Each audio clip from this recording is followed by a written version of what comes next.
or so that they might have to mute your volume, or everybody mutes their volume.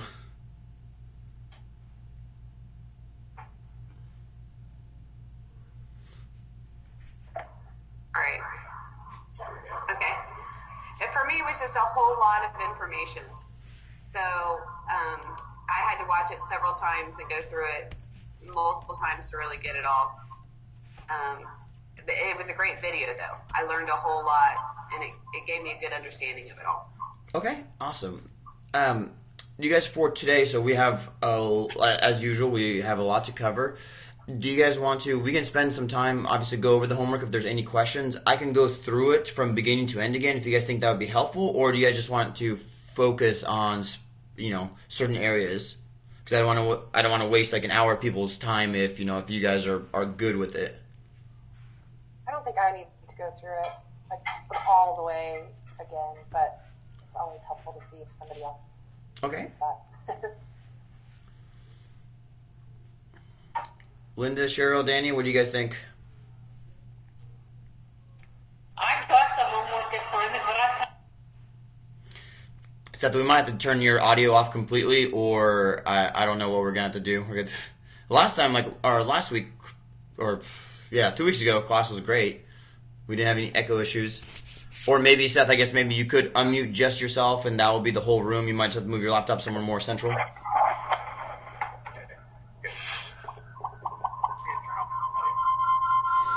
Hmm.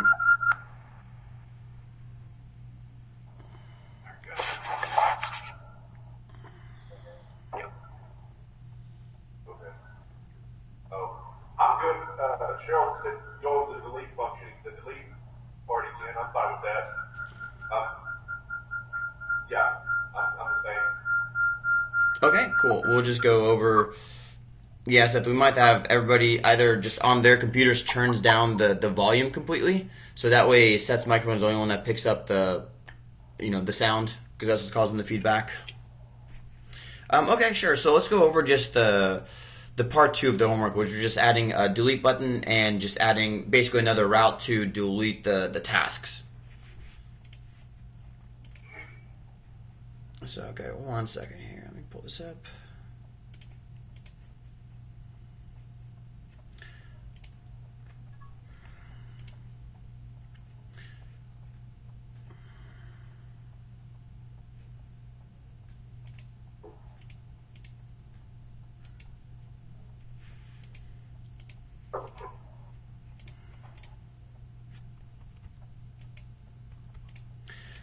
That's strange. Well, let me present my screen. Okay, hold on, guys. 1 second.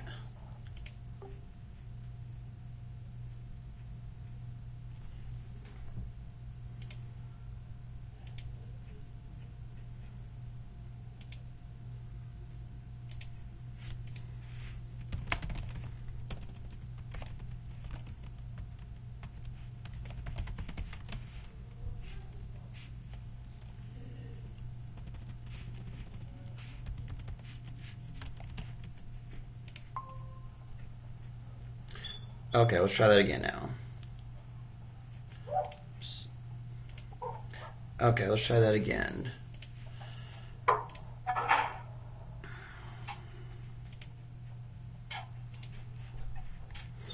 Okay, you guys should see my desktop now, or my screen. Yep. Okay, and you guys can read this code? Yep. Okay, fantastic. Let's dive into it.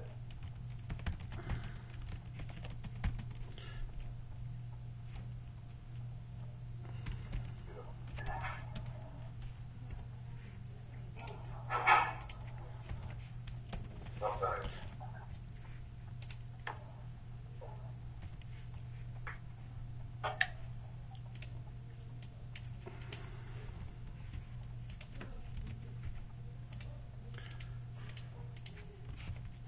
Okay, so I'm just refreshing this, making sure everything works before we get started here. So, okay. So our goal is to essentially add another way to delete a task, right? We could make it on double click. We could add another like X for a delete. We could do this a lot of different ways, right?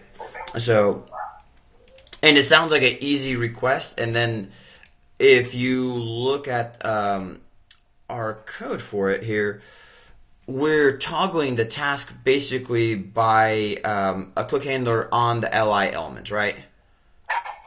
So the click handler, that was the easiest way. But now if we're going to go ahead and add something else to it, like a delete button or something, that could get a little bit tricky, because we're going to have that delete button. When you click on it, it reference the task that added it.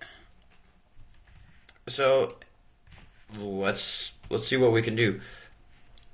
First off, let's go ahead and just make our function here.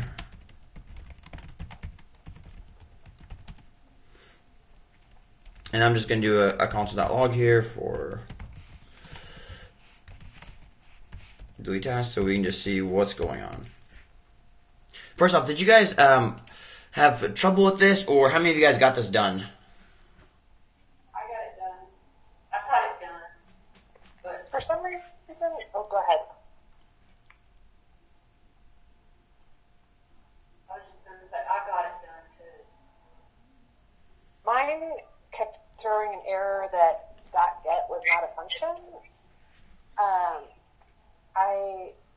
When I went through the video, I did all the code on my own, kind of step by step. And then when it was giving me that error, I said, screw it, I'm just going to copy what you put on GitHub. And so I copied all that to see if it would work, and it still gave me the same error. So I'm Really? not sure if I had something installed incorrectly or something like that. Did you get it fixed, or is it still happening like that? No, it's still broken. Oh, okay. Well, how about before we continue, how about we just look at that really quick? Do you mind, Lenny, sharing your screen really quick? We just look through your code. Sure. Hang on, I don't have it pulled up quite yet. I just want to make sure everybody's on like a even footing, right? Has a working version of it, because we're going to basically take our current tasks project and we're going to attach a database to it. So that's the goal for today. And Danny, and Linda, did you guys get yours working? Yes. Yeah. Okay. Okay, yeah.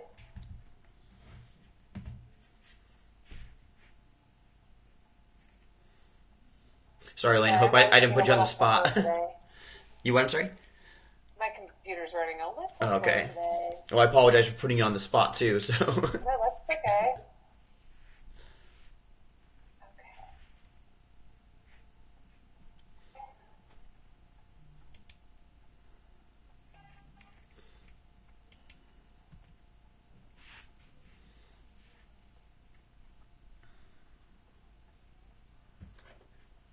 Okay, I think I've got it kind of set up. Let me pull a couple more things.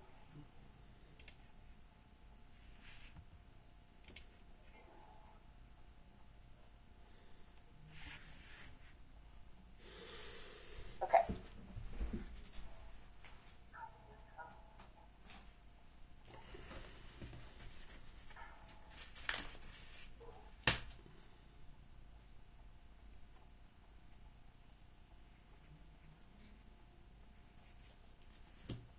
So here Okay. is the main bit.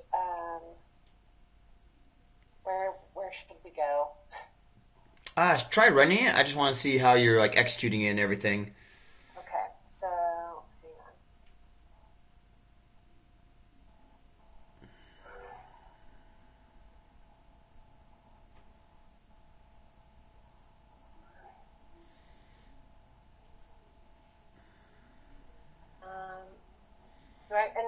Do I need to install everything right now? Do a ls right here, and let me see what you have. Is this the actual?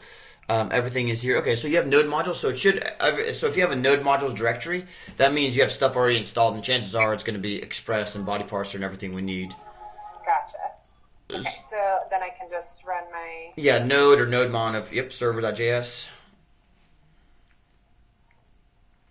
And guys, half of programming or developing is troubleshooting and like bug hunting. So these are really valuable skills, especially Oh, and we're watching you kind of do this live, but everybody else, they can see. It's gonna be interesting for them to see if they can spot the error before I can, or if they can figure out as well. So, because I know after you stare at the same piece of code for 3 hours, it starts to lose meaning. So. So does this mean anything? The body parser? No, you can ignore that. That's just the way that we're calling in. That's okay. Okay. So I can just call it.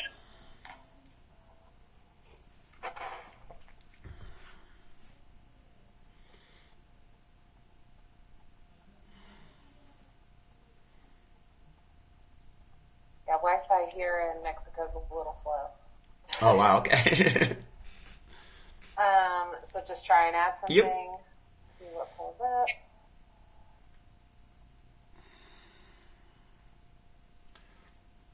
Okay.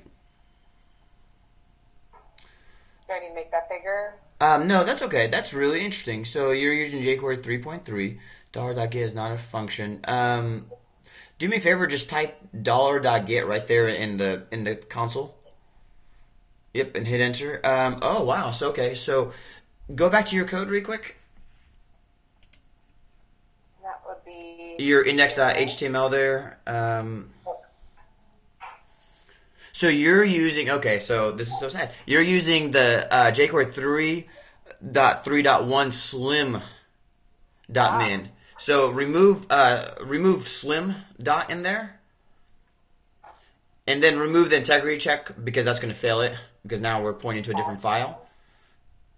And then remove the cross origin, that's totally fine. You can, yep, so. Okay, so save that and try running that.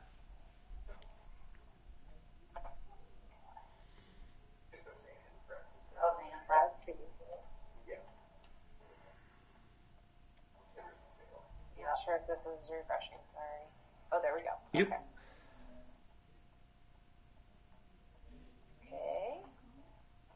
Okay. Well, we didn't get an error this time, so that's go to your network tab.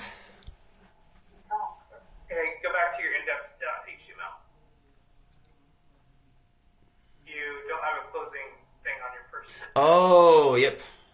Seth, good catch. Oh, You deleted it, yeah. wow. No, on your first one, sorry. The one you were just working on, you accidentally deleted your closing caret thing. Oh, Nope. After the source. Yeah, after the SRC. oh. Yeah, you just accidentally deleted it off. Yeah, at the very end. Right here. So delete that. Yep, keep going right. Yeah, delete that one there. Yep. Keep going all the way over. Oh, at the very end. Yep. Right here. Now you guys kind of know how I feel doing these live coding examples in front of you, right? Can be a little nerve-wracking. Hopefully this should work. Yay. Okay. Okay. Wow. I figured it was something simple.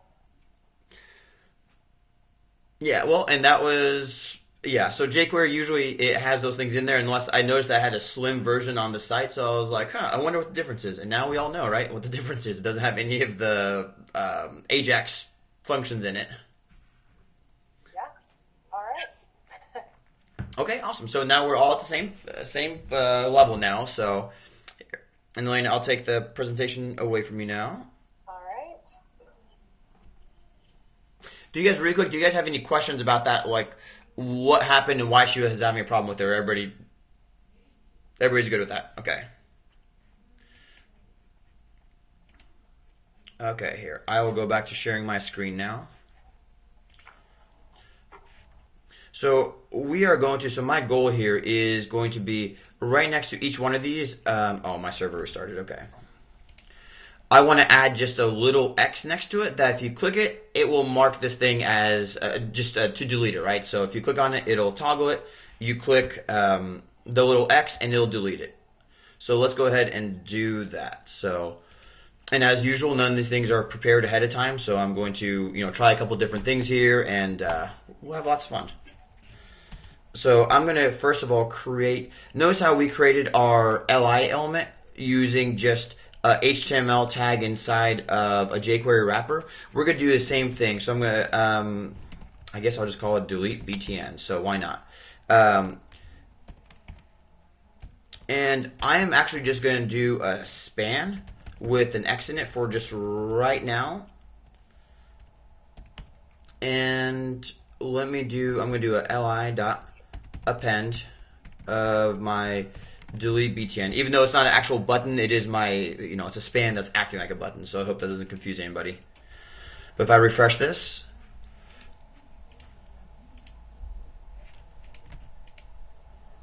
okay, yeah, kind of works. Okay, cool. So hey, so we're getting somewhere. So now let's go ahead, just to make this thing a little bit more usable. I'm gonna go ahead and say that this thing here is gonna have a class of delete btn. And guys, I'm really excited to see how you guys did this delete button, because with programming, especially with jQuery, there's a dozen or 100 different ways you could do something. So I'm really fascinated how the different solutions that we're gonna have.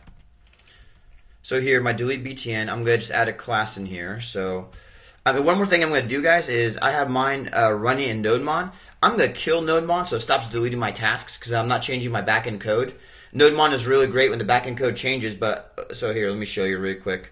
I'm running NodeMon, and as soon as I hit save on something, it's going to restart my server every single time, and that drops all my tasks, which is kind of a bummer. So I'm going to just kill that for now, because we're not making any backend changes just yet. So that way I can keep testing my front end here. So, okay, delete btn. First thing I'm going to do is I'm going to do padding left. Let's just do 20 pixels of padding, and I'm going to set the color to red, and let's see what this looks like now. So I'm going to refresh this. Okay, cool. So I think that works.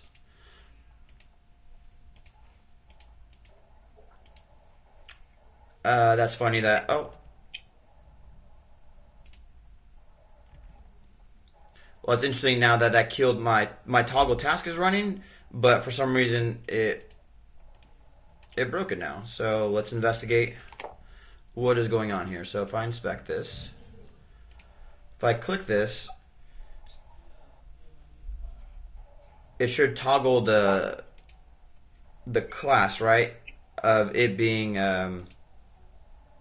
yeah, okay.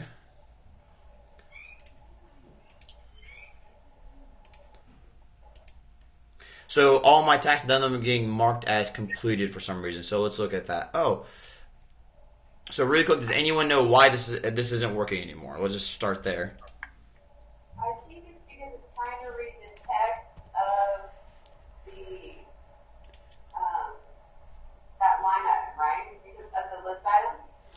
Linda, I wish you could see my smile right now. Yep, that is absolutely right. So that is an unintended consequence of me adding something to this li, because if I actually grab this li, just so everybody's on the same page here, so if I do here var li equals an li tag, we have two of them in here, but if I just do li, I think I have a, here, I could do something, there's a really backwards way of doing it. But we can get our first li element, and then I can just do the text inside of it.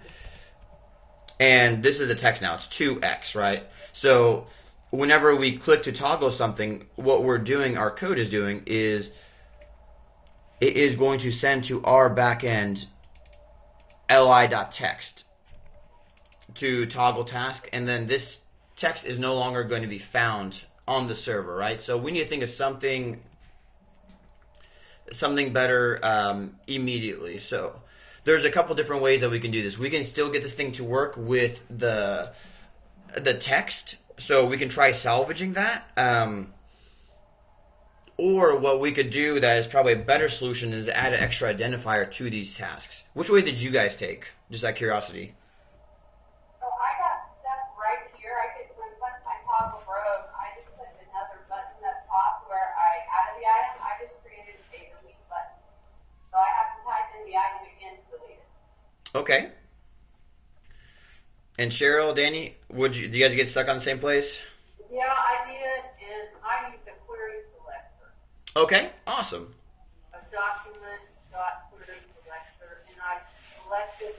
I had to add active class to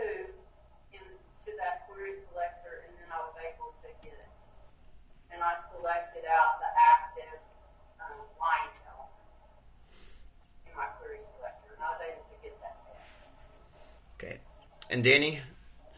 Yeah, I'm pretty much the same as Linda. Yes, I got it. Okay, so here, let's go back to presenting here. So we can change this li task to basically try to change this. So instead of returning the text for the whole thing, I mean the naive way to do this would be just to take this and not, let me rephrase it, not naive, but like the novice way would be like, oh, our code is basically throwing an X in there. We'll just slice off the X, right? We'll just take it, and because I can take a string of 1x, and I could do s dot slice. What is it, -1? Yeah, I could do that, and I could take the last character off of it. So I could actually, the lazy way, I guess, would be to fix this to just say that, hey, name equals name dot slice 0 -1, and this should actually make it work. So let's just refresh and just see if, yeah, indeed. So it does work like this, right? So this is a creative solution. I don't know if it's creative or insane or what, but like if you guys are working for a company and you do something like this, chances are that your employer won't be very pleased, because this is like someone reading this code, they're like, what the hell is this? Why are they mangling the name, right? So grant it does work, but it's not a good solution. So let's think of something better here. So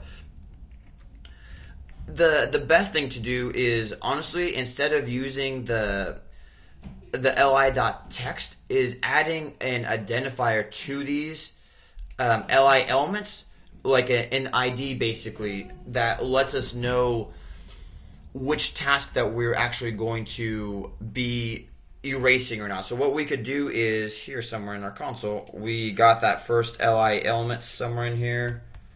I'm going to just bring that up again. Here, I'm going to say li equals this. We can do li dot attribute, and we can set an attribute like an ID, and we can set this thing to be 1, right? So now if I inspect this, I should see. Oh, that's unfortunate.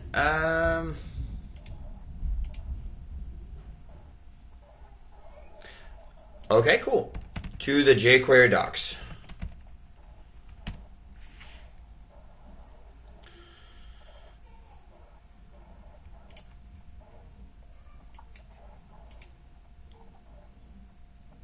So awesome, the same.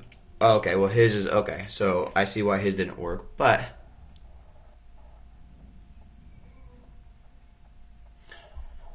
so that actually is the way to do it. Let's see. Oh, I'm sorry. So the one I selected apparently is the second one somehow. So let's inspect that one. So okay, awesome. So it does have my ID of 1. So fantastic. So we can do two things now. We can set attributes.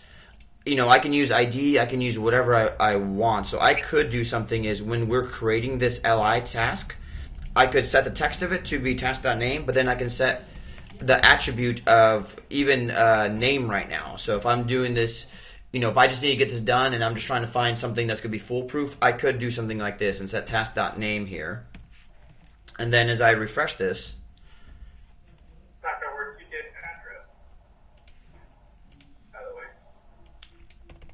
yep. Thank you, guys. Let's try that again. Okay. So now if I inspect this, my 1 here should have a name of 1 and 2. Then if I add something like, cat food, even with spaces, it will just have a name of cat food. So the cool thing about this now that is we have a name element, or I'm sorry, we have a name attribute on our li tag, and we can pull this programmatically now, right? So let's see how we do that. So here, toggle task, instead of doing this.text, we're just going to go ahead and say attribute here of name, and that should return the name attribute of our li element. So now if I click on this, okay, so indeed that does actually, that works. So now let's get the same thing to happen with our x. So with our x here, obviously our x isn't going to have a name element, right? So here, let's go ahead and do the same thing here. This is going to be our delete btn.click. When it's clicked, oops.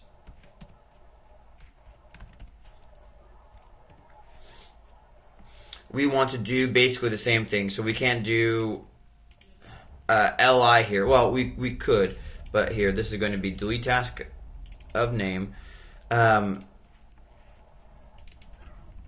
This is our btn. So one, the quick and dirty way here would be just to add on our delete button is do the exact same thing, add an attribute to it.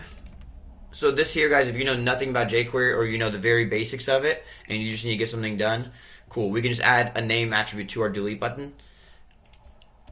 And we can refresh this now. Hitting this, I should see, so delete task cat food. Okay, awesome. But notice that when I click this, it's also running my toggle task, right? Which is kind of unfortunate because their delete task and toggle task shouldn't be executed at the same time. So let's try fixing that. So for our li now, we have to change some things around because our delete button is a child of the li. It unfortunately will always be triggered at the same time. So what we could do instead is add a wrapper around the actual text and trigger that. So what we'd essentially have is we would have our li element. Right now, this is what we have. We have our span, our delete button. This is essentially what we have right now, right, in our code. This is what it's creating for us. So what we want to do is wrap that text in a span as well, so we can add a click handler just on that individual span. Does that make sense to you guys? Okay. I assume that was agreement. Everybody's good with that? Yeah. Okay. Okay, so let's go back in here. So let's do the same thing now. So I'm going to create my li here. Let's assign my my attribute here. So I'm going to do that first. And now instead of appending the text to it, what I'm going to do is create a new name element. So I'm going to just create a brand new span here. And I'm going to say, now instead of li.text, I'm going to say name.text. And then I'm going to say li.append name. So right now, this should be the exact same thing essentially. So if I refresh this, I should see the exact same thing happening. But if I look at my structure now, I'm going to see that my li has two spans in it. So fantastic. So now what we want to do, instead of adding this click handler on the li, we're just going to add this click handler on our name element. So, and now that this, unfortunately, this is going to break here, right? So we could do the same thing, and on our name element, add another attribute of name, and this would still technically work, right? But we're professional developers, right? So let's go ahead and find a better way to do this, because this here is going to get really old really quick, because we're doing this with our delete button as well here. So let's go ahead and find a better way. So what we need to do in jQuery is search up. Essentially, with jQuery, it's all about query selectors, right? So if we're here at this delete button, we just need to go up to the parent li tag. So let's look up query parent. Oh, and there is a dot parent. There's dot closest. Okay, so we have some options here. So let's look at dot parent, because that looks pretty promising. So we have dot parent, and it says, we give it a selector.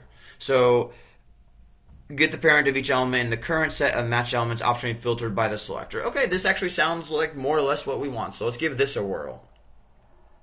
So if we go back here now, our li here is going to be dollar of this, which is going to be our, this right here is going to be our span tag, right? But I want to say dot parent, and I want to give it a li tag. So this here should return li, should point to the li that this span tag is in. So let's refresh and try this.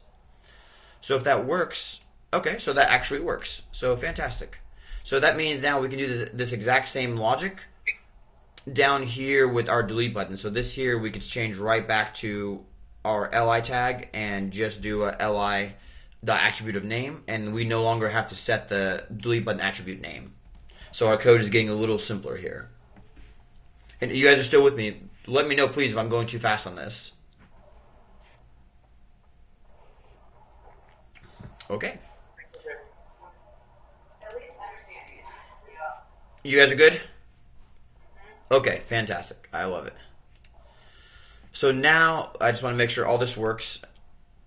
So now if I go, so now I can hit the delete button and notice that it doesn't call toggle task, right? And we got a couple things here, like you click on it, it still marks out the delete button. Yeah, I think that's kind of gross. Let's fix that. So what's causing that that strikeout is this right here. We're adding a class of completed to our li. Well, instead of adding it to the li, we'll just add it to the name and see what that does. So now we should refresh and we see that, okay, awesome. Only the name is being struck out, right?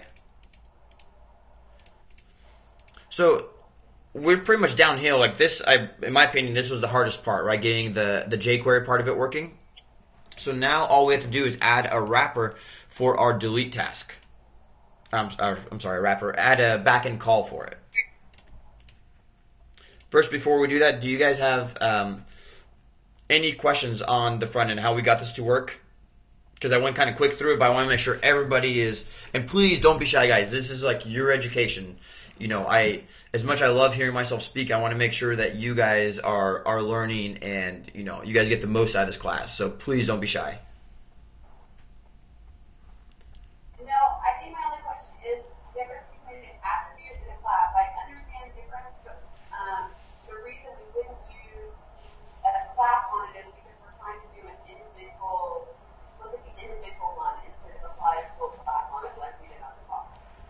So good question. So the difference between an attribute and a class, any element, you can have multiple classes, right? So I can go ahead and say that right here, my delete button, I can go ahead and say that this span here has a class of delete btn, but then it also has a class of completed, right? So whatever style elements are part of those classes get added on to that element. So attributes are, you can't have multiple values for attribute. Like I can't do my li here. I can't do a name of 1 and then name of 2.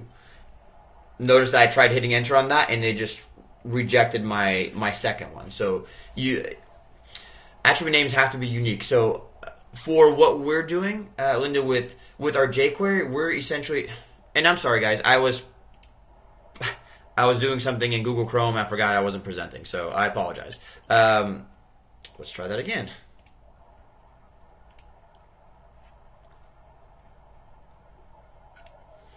Okay, so here essentially we can take any element and add multiple classes to it. So this class here can have delete btn and completed, but elements can only have one unique attribute. So if I try in this li tag here, if I try adding name equals 2, you know what, let me actually do that.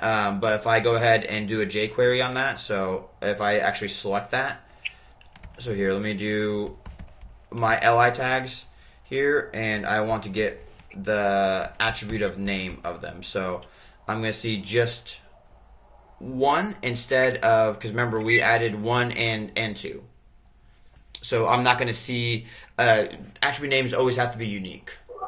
So, and for what we're doing essentially, because we could totally do, instead of doing, you know, name, 1, 2, or cat food, we could do something gross and add that as a class or something. So there's a lot, or we can add that as an actual ID. There's a lot of different ways that we could do this. But anytime you see a class, classes should only be used for visual pieces. So technically here we're using it for a couple different purposes, but the main purpose is to identify what it is, but also so we can style it. Does that make sense? Does that answer your question? You did, yes. Okay, awesome. Any other questions on the front end? I've got a question. Mm-hmm. On the video, you were explaining that the go into more detail Yeah. with that? So with jQuery, whenever you're using like a click handler on anything, so if I add basically, let's do a click handler that I'm going to add for all my li elements. If I just use a fat arrow function, let me increase this here. If I just use a fat arrow function like this, and I do a console.log of here new click, this equals blah. With a fat arrow function, this is no longer what called it. So in ES5, a regular function, when you use this, it's always the parent context, which would be the li element. But in ES6, they changed that. So whenever you use a fat arrow, this now points to whatever the parent is. So this, my console where I type this is running in the context of the entire window. So let me do another one here. Second new click, and I'm going to just do this as just a regular function.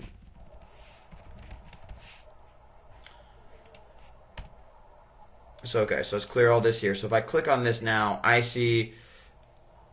Okay, I see second new click. It's weird that wiped out my first one. But I see this now points to the element. And please tell me I was okay. Good, I'm presenting. Does that make sense to you guys? I know that's weird that this pointer context can change. It'll make a lot more sense with experience, especially in the next module when we're talking about Angular 6 and 7. And this plays a crucial role inside of classes and components and things like that. So for now, just remember that with jQuery, always use an ES5 function. Unfortunately, I'm sure there's well here, jQuery with that arrow. I'm sure there's a way to do this. So let's see.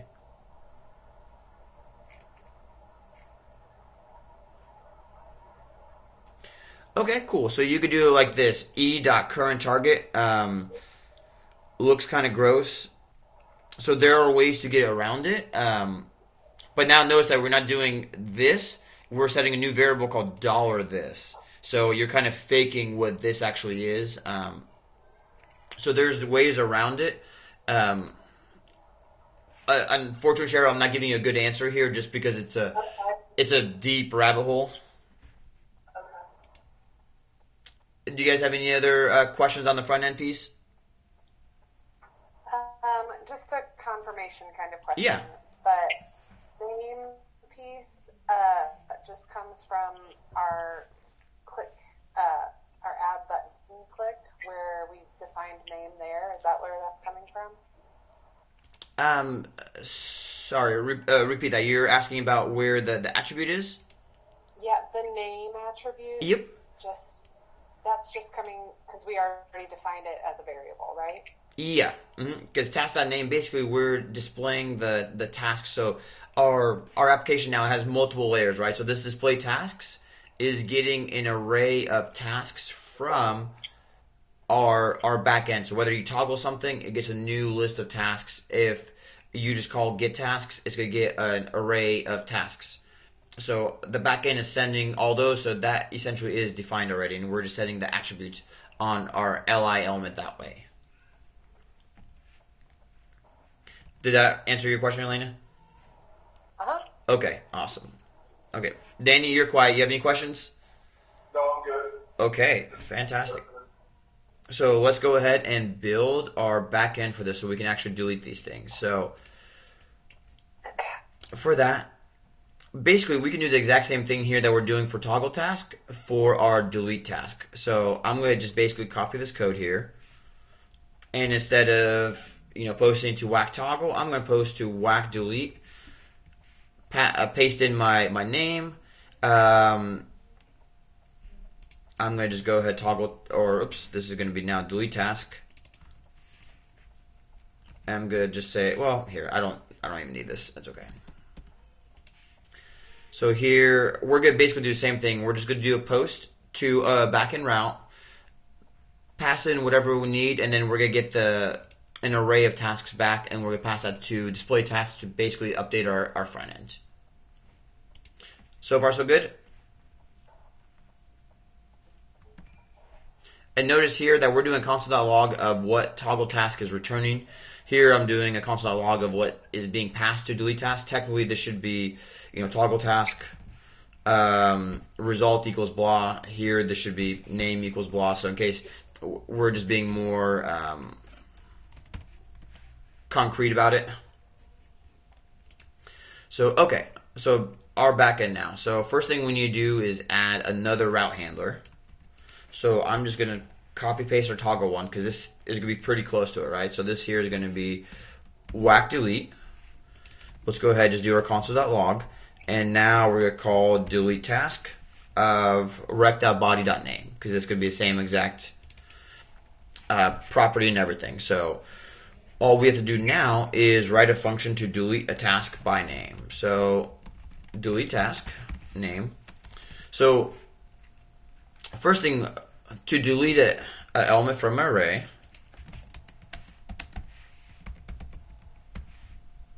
how do we do that? If I want to delete 3 from there, how would I do that? You can use a slice. Yeah, we can use slice or we can use splice. So if I do slice, let's see, so this is going to be starting at 2, right? Because this is 0, 1, 2. And I'm going to delete exactly one of them. Slice. Nope, and I screwed up my slice. It's not the, I'm sorry, it's to the end. Okay, so there we go. Slice is start to the end, not start in the count. Okay, so notice I could do that, and then if I look at A again, this slice only gives me what you actually removed. It doesn't get you what was left, right? So we can actually use a.splice instead, which changes the array, and this should be the same. So, actually here this is different. So now this is start, and then the number you're deleting. So I'm going to delete just 1 here. So if I run this now, it returns the same thing that slice did, but now if I look at my my array, notice that 3 is gone. So splice is the way that we want to remove something and change the array. So now, what if we don't know the position of it? How do I find the position of an element in an array? Index of. So I can do, for example, I'm trying to find the 4 in there. I can say, hey, index of 4, and it is 2. So okay, so awesome. So I can do that. Then I can just go ahead and do splice 2, 1, and my 4 is gone. So we could take this knowledge here and now bring this back to our code. And first thing here, I'm going to say the index is going to be our tasks dot index of name. And because we're good developers, I'm going to actually check and say that, hey, if index is not equal to -1, because index of will return -1 if it's not found. So how can if we click on something to delete, will it ever not be found?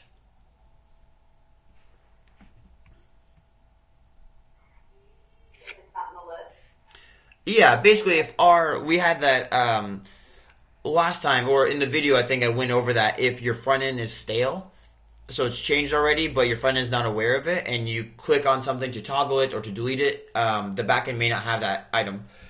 Excuse me.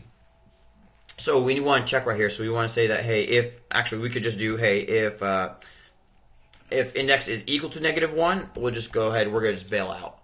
Otherwise, we are going to say tasks.splice index, 1. So let's try this. And I remembered that I need to restart my backend because I wasn't running NodeMon. So now let's refresh this. Let's go ahead and do 1, 2, 3. So I can toggle. I want to remove 2.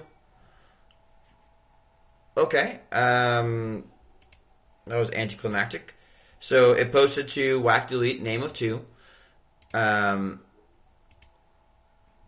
it didn't delete it. So okay, so let's look at our code. What did we miss here? We're calling delete task here. We're saying, so guys, So we're looking for, so this is a mistake here. Our array of tasks, remember, is not an array of names, right? It's an array of objects. So we need to find the index of whatever one has the name of 1 or 2, right?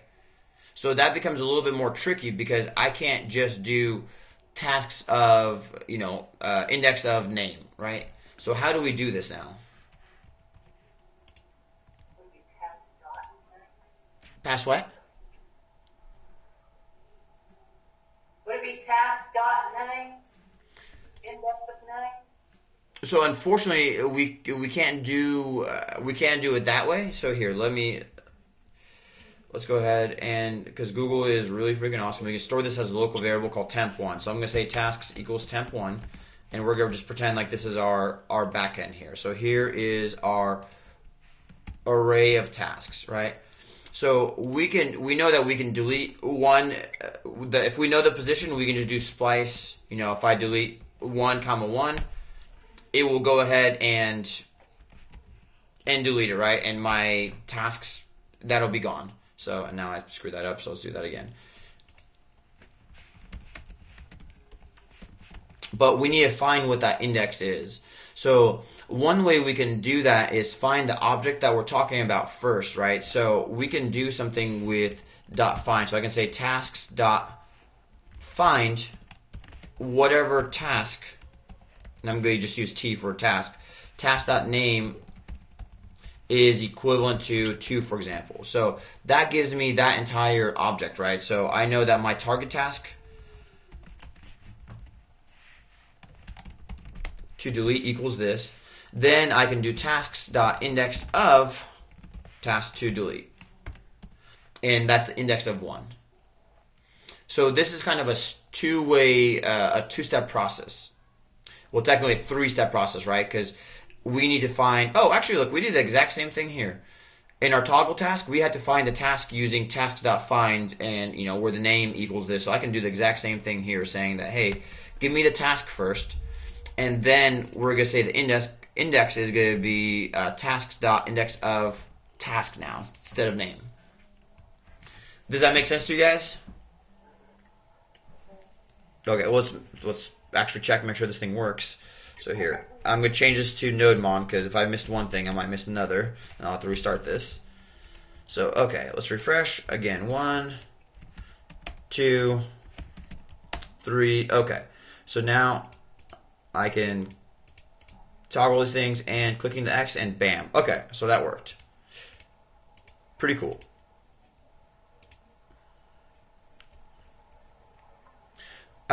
Do you guys have any questions on the back end here? Because I know I'm going a little bit fast here, but I just want to make sure that we have time for all the fun new stuff. Makes sense. Makes sense? Okay. Anyone else? No, we're good. Okay. Linda, Cheryl? Fine. Yeah, got it. Thank you. Okay. Seth? Yep, we're good. Okay. One more thing, so let me go ahead and actually save this really quick because we're good developers, right? So I'm going to change this up just a little bit just to show you guys something cool. Add delete button to tasks homework. Okay. One thing that I want to do now, because we're getting ready to talk about databases, one thing that is kind of unwieldy about the way that we wrote our code is that all these, we're using a name for everything, right? So we're finding our tasks, we're doing everything through a name. But what happens if we have, like one thing that we haven't even discussed, oops, I killed it, okay, is where this can be a pitfall is, what if I have 1, 2, and then I have 1 again? What if I have a duplicate name? If I click on my 1, look what happens. That's kind of crappy, right? Did anyone else notice that? I did last night when I was testing it because I couldn't do the same end. You what? I did last night when I was Okay. So this is unfortunate because names can always be duplicated, right? I mean, we can add logic in here saying that, hey, that task is already there, don't allow it. But ideally, it would be really cool if we could have multiple, if you have homework one night and then you have homework another night, it'd be really cool to add it twice, right? But right now, our system doesn't allow us to do that. So the way that we can fix that is by giving all of our tasks a unique ID instead. So instead of using these things by identifying them by name, it would be by an actual ID. So let's see what that looks like. So we would essentially, our tasks structure now, right now it is just an object that has a name and a completed field, right? And what we're going to add to it is we're going to add an ID field to it. Just a numeric ID. So what we can do is we can make this ID really simple, right? So, and we have two choices. We can add the ID on our front end when you're doing it here by calling add task. We could do that here, or we could add the ID on the back end. So, adding on the front end would be really easy because I could just post in here saying ID equals blah. But the pitfall with that is if you have multiple people using your tasks application, like you and your significant other is using the same, like for example, this was a shopping list, right? You and your husband or your boyfriend or whatever is using this. If you're adding IDs and they're adding IDs or they're adding tasks or items, you could potentially run into the same ID if each client is adding it themselves, right? So the way you get around that is have the server side assign the IDs to make sure that they're always unique, because the server is the one holding the stateful data, right? So they're the ones that are going to do that. So what we're going to do now is on our server, whenever we add a task, we're going to go ahead and add an ID property. And we're going to keep this really simple. We're just going to say that the ID is going to be the length of the current tasks plus 1.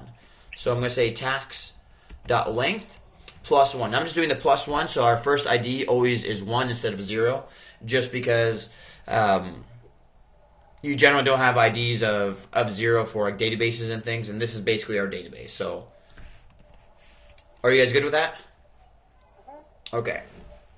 So let's see if this works. So if I refresh now, all my items will be gone. So if I add 1, I'm going to see that add task returned. Okay, an ID of 1 and here. Okay, so that actually looks good. So 2, 3, and we look at our data, we see ID 1, 2, 3.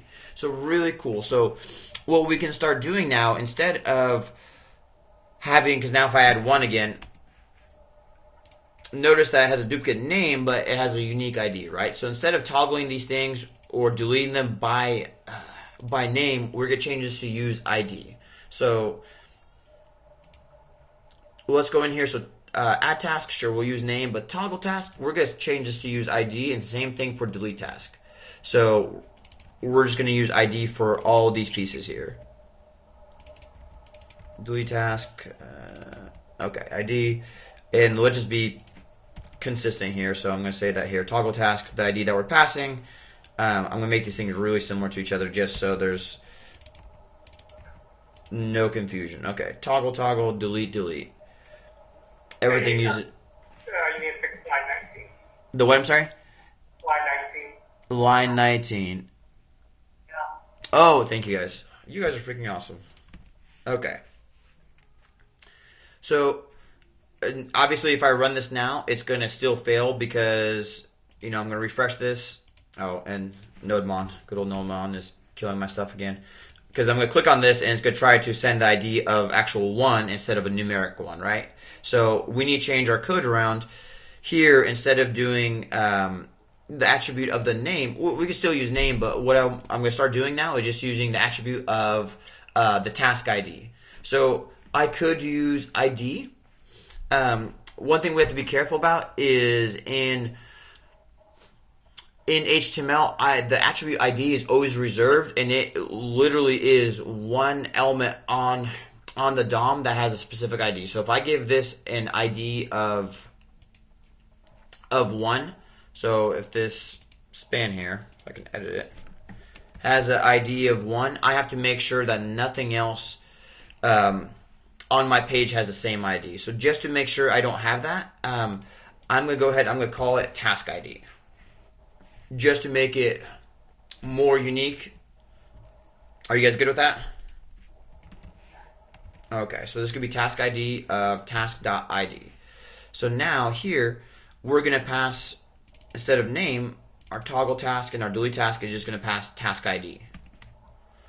So we have our front end changed. Everything should be good here. Let's look at our back end now. So our delete task and toggle task, all these things here are still pointing to name, right? Which is kind of a bummer. So we're going to change these things now. Instead of using name, they're going to use the ID. So this is going to be ID, ID, ID, and ID. Toggle task, this is the ID now. We don't have a name property. Okay. Delete task, we should do the same thing, but that's okay. Finally, down here, we're just going to pass the ID of whatever's deleted. Again, we're just going to be consistent here. If we're adding a task, okay, so that stays the same. So, okay, so this should actually work now. So let's go ahead and refresh and try this. So, 1, 2, 1 again. So that's a bummer. We're passing toggle task, right? But let's look at our backend. So here, we're saying toggle task, and we're seeing the ID of 1, but the task is undefined. So our code, it is hitting the back end, and we are getting to this part here. It's looking for an ID of 1, but it can't find a task. Why do you guys think that is? This is like bonus points here.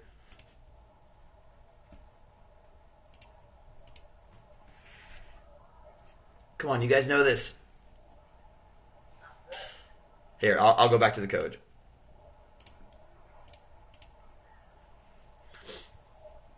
So I'll give you guys a hint. If we look at our elements here, for example, so what we're getting back from the server, notice that our IDs, what are they? Numbers. When we're passing to toggle task, what are our IDs now? Strings. Yeah.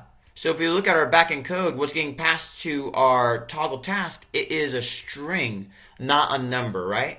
And if we look at our code, we see that we're doing a strict equality here. The 3 equal signs means that the value and the type has to match. So if we change this to just 2 equal signs, that it's a loose equality, and this wiped out all my stuff.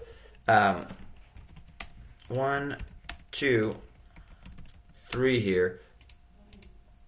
It's going to work, right? Because, you know, a string of 2 is, it's not equal, it's not strictly equal, but it is loosely equal to 2.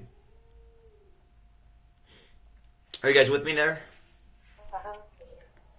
So that there can be a little bit confusing, because if somebody is looking at your code, they may not expect that. So what we can do here is just in our actual handlers is just put a plus sign inside of here that will cast this thing back to a number, and we can just use our strict equalities here. So I'm going to leave that to you guys. I think it's easier here because if you always expect ID to be a number in your code, the rest of your code just needs to conform and always send a number, right? So it's kind of a personal choice of where you draw that line. But for me, I think it's easier if you just always send a number, and that's kind of the contract that you have with yourself and your code. So let's make sure I didn't break this. So 1, 2, 3, and then we'll add 2 again. So I can click on 1. Oh, so our delete button, it has, it's a span with a bunch of padding, which is kind of dangerous because you click in the white space and it gets deleted. That's a CSS bug or an issue. I'm not even going to worry about that, so we'll just add these things back in. The code is working as intended. So, okay, so here's 1, 2, 3, and I click 2, and that actual 2 changes. So, fantastic. So, and I can click to delete this 2, and it deletes. Do you guys have any questions on that?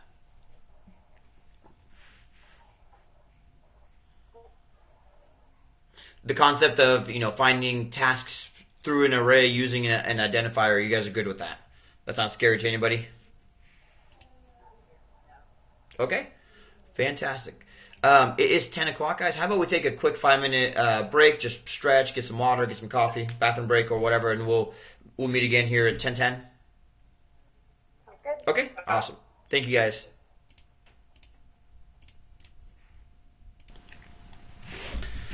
Okay, guys, so now we get to learn about MongoDB and databases.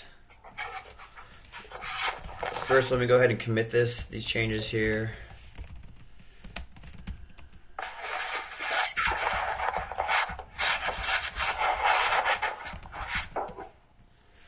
Okay. How many of you guys got a chance to read up about MongoDB and set up MLab and Robo 3T?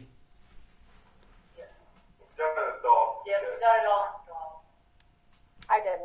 You did? Okay, very good. Well, this will be fun. So, Elaine, if you can, set up a free account on mlab.com. So let me, so this here, how many of you guys have experience with databases? Kind of, sort of. Yeah, that's a SQL, but. SQL? Okay. Danny, have you played with databases before? No, I'm not. No? Okay, so this will be a treat for you. So, okay. So, let me close a couple of these things here.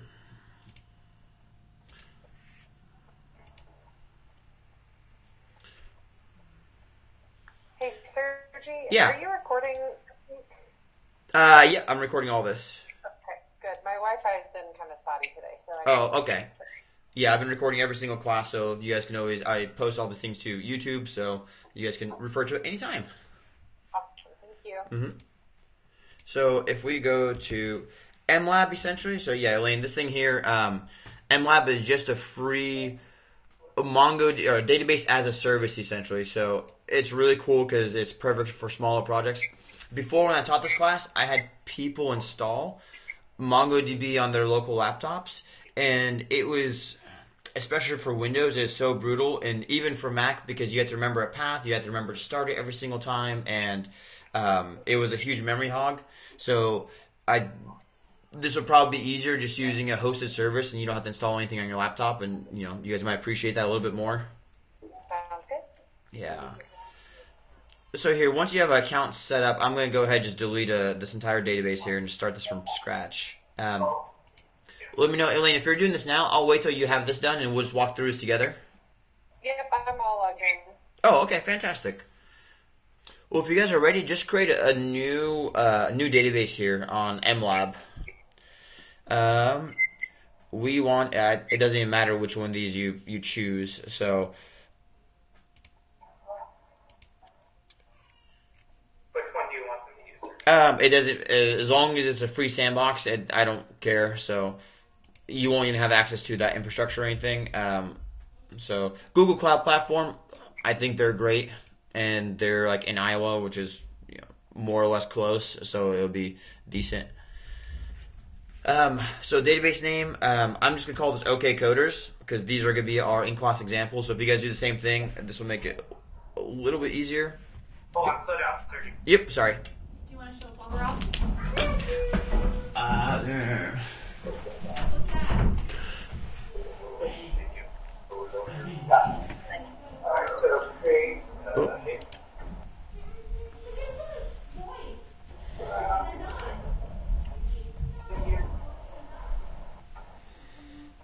whatever Iowa. No, it's not. Select Iowa. Yeah, let me know when you guys are ready. Okay, Coders, what just make sure you remember. Alright, we're all set. Okay. So here we're gonna hit continue. It just basically goes over everything, and yay, it's free. Fantastic. That's weird. I don't know why it says submit order, but okay. Hopefully this is instant. Okay, awesome. It is instant. So in progress. Okay. So while this is setting up, okay, fantastic. That was really quick. We're gonna need to do one more thing in our users. We're basically in our database. We need to create a user. So I'm gonna create So click on your OKCoders database and go to users and click add database user.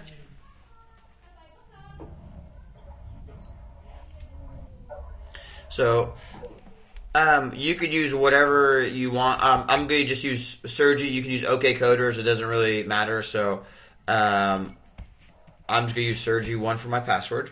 So 'cause I think it requires one number in there. So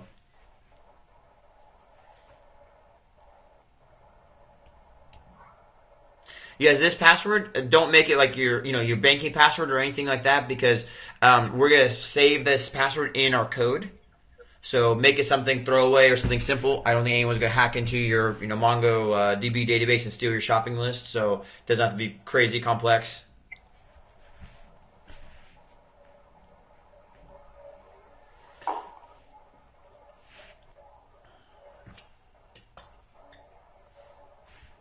Let me know when you guys are ready. Just a second.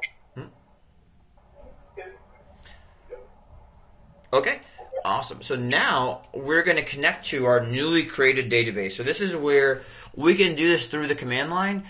It is a little bit brutal doing it on the command line where we could just do this. Well, here, let me just show you.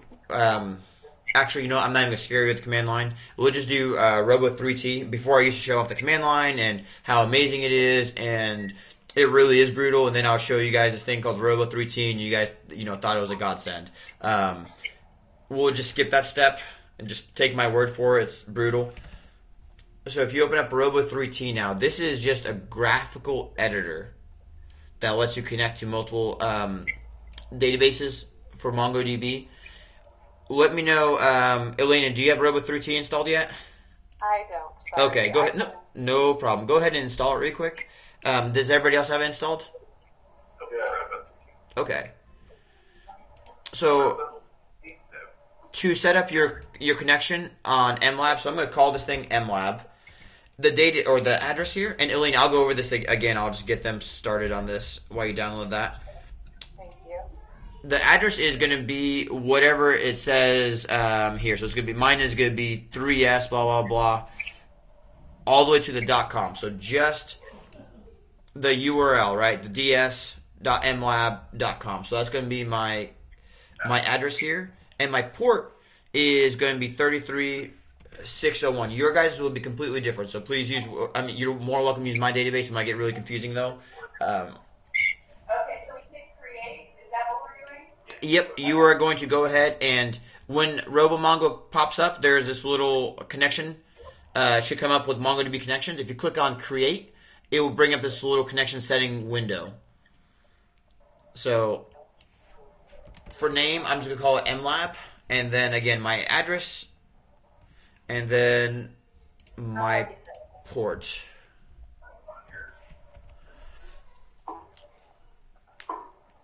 So once you have the address and port in there, we're going to go to authentication, and we're going to perform authentication, right? The database is going to be whatever database you called it. So mine is going to be OKCoders, and my username is Sergi, and my password is Sergi1. And if I did this correctly, I should be able to click test, and okay, everything authenticates. Let me know when you guys got that working. Okay, so that's where you put the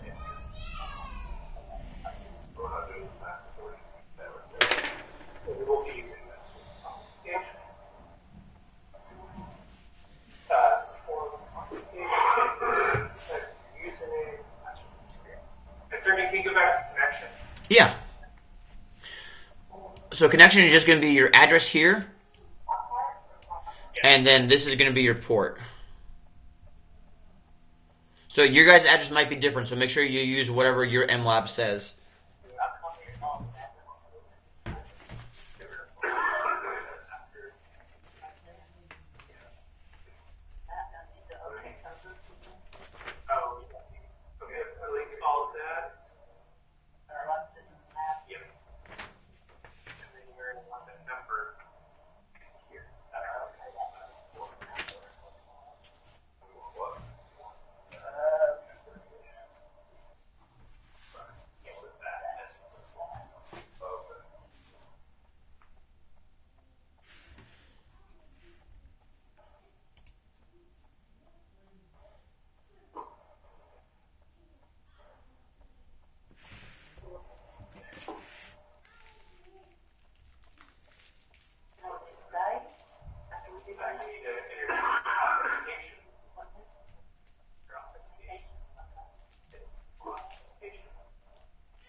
Okay, you guys get it working? Okay. My download's taking its sweet time. It is. It is Mexico, right? Yeah. Yeah, we'll see. Almost there.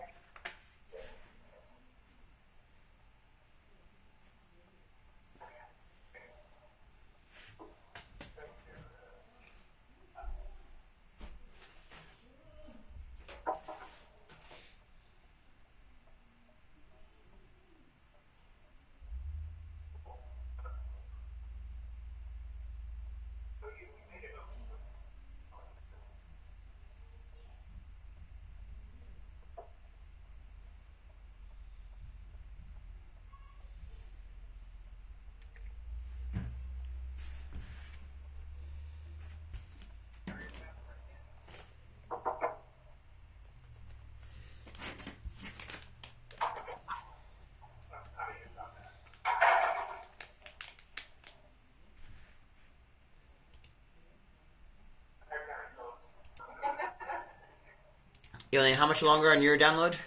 I think it finished up, and now it's just opening. TBD on how long it's going to take. Okay, no problem. We'll give you a few more minutes there. So. Yeah, sorry about that. Yeah, no problem.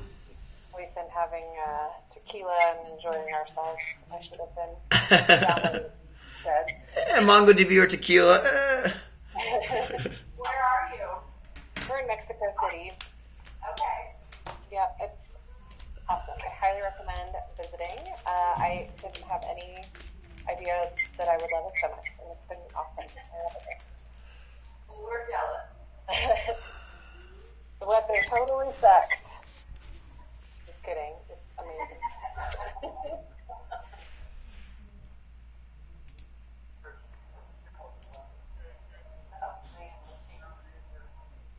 Frostbite just being out.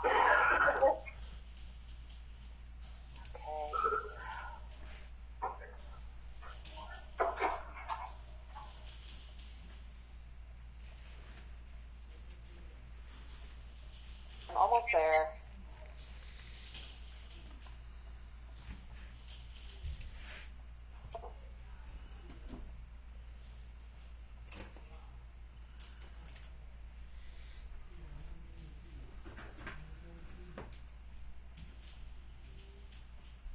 This is the last thing. And then I think it's all going to be a full website. Yeah, and you guys have seen, really leaned it out. Yeah. For sure. On our way. Got her. We're climbing the mountain.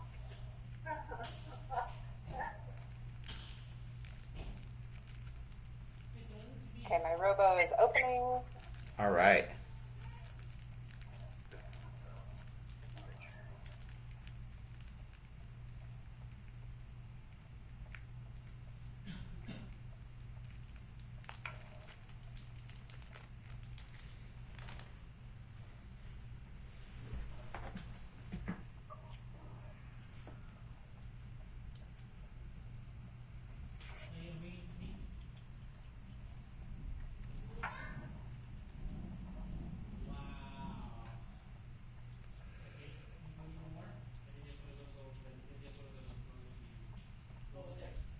Okay, there's some kind of problem with mine. I don't mind if you guys go ahead. I can catch up. Okay. We'll just start. Yeah, it's just entering in the connection string. So whenever you get it working, Elaine, let me know. Sure thing. Okay. So we have our database connection working. So we're just going to click save here and connect to it. And I have a whole bunch of other servers. Ignore all those. And we see our database empty. So what we're going to do now, and we briefly discussed, or I mentioned in the overview, that MongoDB, instead of rows and tables, it uses documents and collections. And what makes MongoDB so powerful is that it's NoSQL, which means it's not a relational database. So essentially, you store, instead of a row like a spreadsheet, like Excel spreadsheet, you store a JSON document. So let's go ahead and just create. Let's model our tasks database that we created. So I'm going to create a new collection here called tasks. And I open this, and there's going to be system, there's going to be things in here, just ignore all those, but I'm going to just double click on tasks. We see fetch 0 records. Okay, fantastic. So I can right click on tasks and say insert document, and then notice that we just have a blank JavaScript object here. Okay, very good. How'd you get these tasks? Like, Yeah, we didn't step get one. there. Sorry, what's the question? Get the task. Oh, well, I right clicked on, so I went into collections here, and I said create collection. So we're just going to create a new collection called tasks, because we're going to model, basically what we just created in jQuery and Node, the homework, we're going to model that here in the database.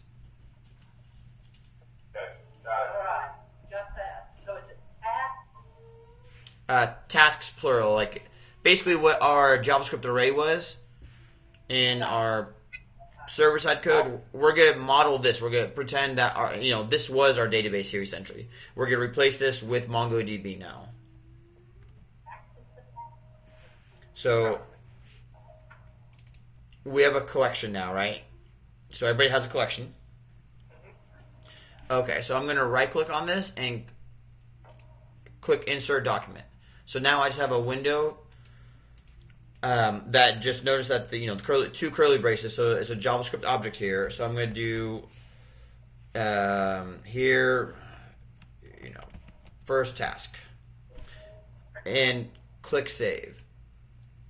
So I click save, nothing happens. But if I run this again, so if I hit Control Enter, it will execute that query again, and I see I have something weird here, right? I have one object ID 5C55 blah blah blah blah.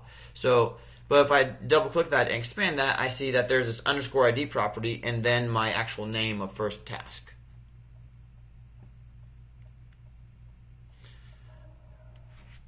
So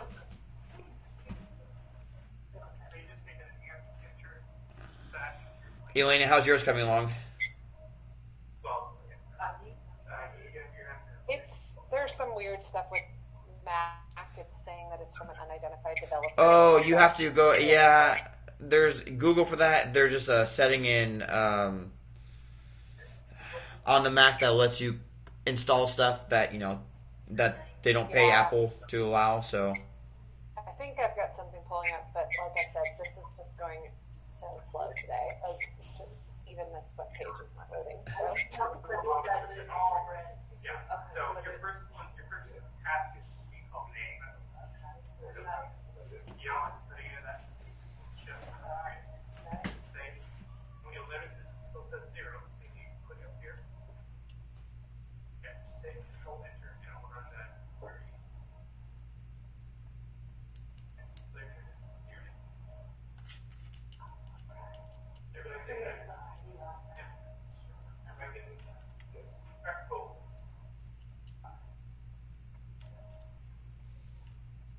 okay, everybody good? Yep. Okay, so let's add a couple more tasks in here. So I'm gonna hit Insert Document here, name 2. Notice that we can have more properties, right? So I can do name 2. I can do our completed flag of false. I can add kind of whatever I want in here. So if I refresh this, Control Enter, I now see the same thing. I see that, notice that it's also type specific, right? So it knows name is a string, it knows false is a boolean. So let's add it here. I'm gonna add a couple more here. Name, trash, completed true. I'll just add a couple things in here. So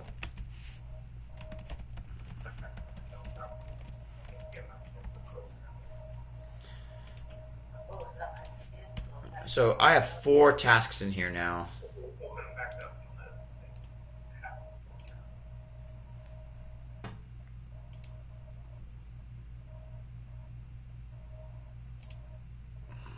Okay, so far so good?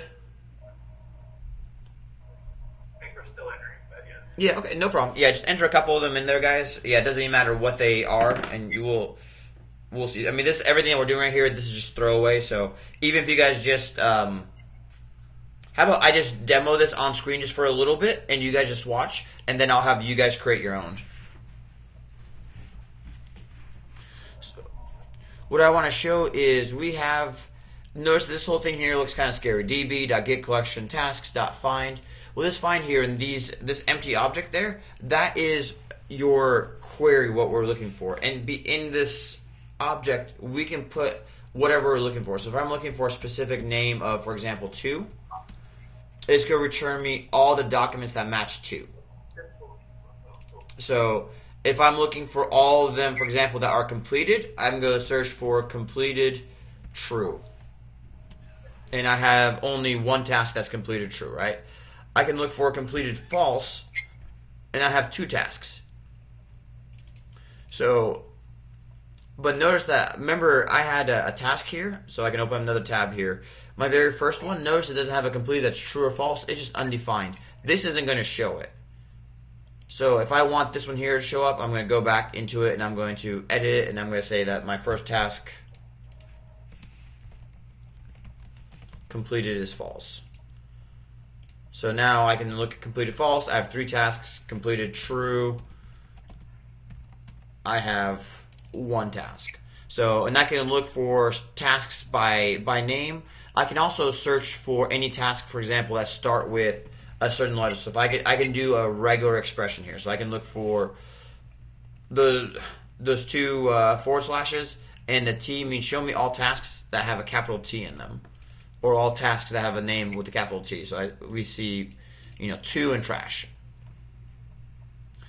So one thing about MongoDB is that there is really no structure. So I can go ahead and create a new task, and I'm not going to use name. I'm going to use title, right? It doesn't have to conform. It doesn't have to be the same as anything else. So notice that this here title doesn't match my other documents, and that's okay. So the other thing that we can do is, or actually let's do this, is that we can have really complex things. So I can go ahead here and say that, hey, I have a property called children. It is an array, and each of these children here have their own name, their own properties. I can make this as complicated as I want. Then I can have I can have more arrays in here, and I can basically make these things really complex JavaScript objects here. So I can go ahead and save that, and I can refresh this, and I can see that here's my element here, parent. I have an array of children, and I can have really complex things going on, which is very cool. So essentially anything that you can store in JavaScript, you can store inside of MongoDB as is. So our entire tasks application that we created that has our, that was an array of objects of name, complete, and ID, we can store this exactly as is into our database, into MongoDB, which is very, very cool. So things that MongoDB doesn't do natively is it can't do joins. So if you guys are familiar with SQL, if we have tasks and we had another collection, for example, called users, I wouldn't be able to natively say that, hey, this task, belongs to this user and belongs to this specific record here. I wouldn't be able to do that natively in MongoDB. We can do things called projections and aggregation pipelines. They're rough and they're kind of tough, especially for beginners to do. So a lot of things that MongoDB that excels at is just being able to store JSON and basically as deep as you want. Actually, I think MongoDB has a limit of 100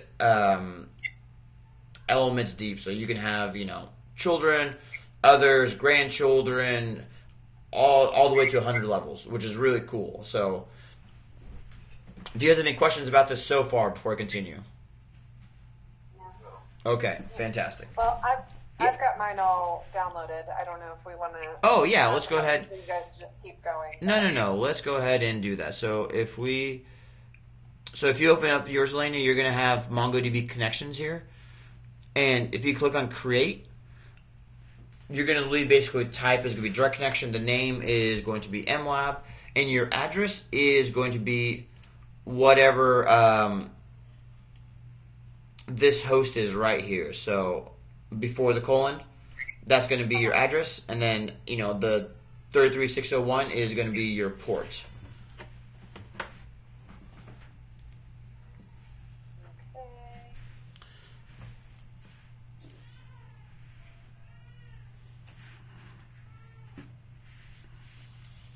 I'm sorry, do you just copy that, what you've got highlighted there? Just copy Yep. that Yeah. So I just copied that dsallotoo.com. I think it'll be a different number, but it'll be the same for you. So just replace localhost with that, and then 33601. And then once you have that done, you have to go on the authentication tab. Perform authentication. Database isn't going to be admin. Database is going to be whatever you called it. So OK Coders. So for mine here, it's going to be OK Coders. And then the user is going to be whatever user you set up. So for mine, it's going to be Sergi. And I set up my password as Sergi1. Okay. And I should be able to test this, and it'll... Yeah, test it first. Make sure that it actually does work. Okay. How did you test it? I'm sorry. I'm sorry? How did you... Oh, there's just a test button. Sorry. Oop.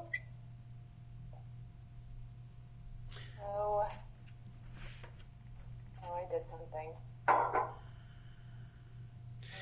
Connecting to MongoDB is for some reason the hardest part of using MongoDB, so... I know, what the heck? Yeah.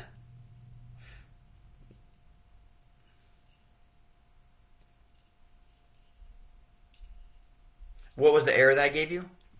It said not able to connect. I think I had it typed in incorrectly. So the name is just MLab, right? Yep, MLab, and then the address is going to be just ds, whatever.mlab.com. Okay.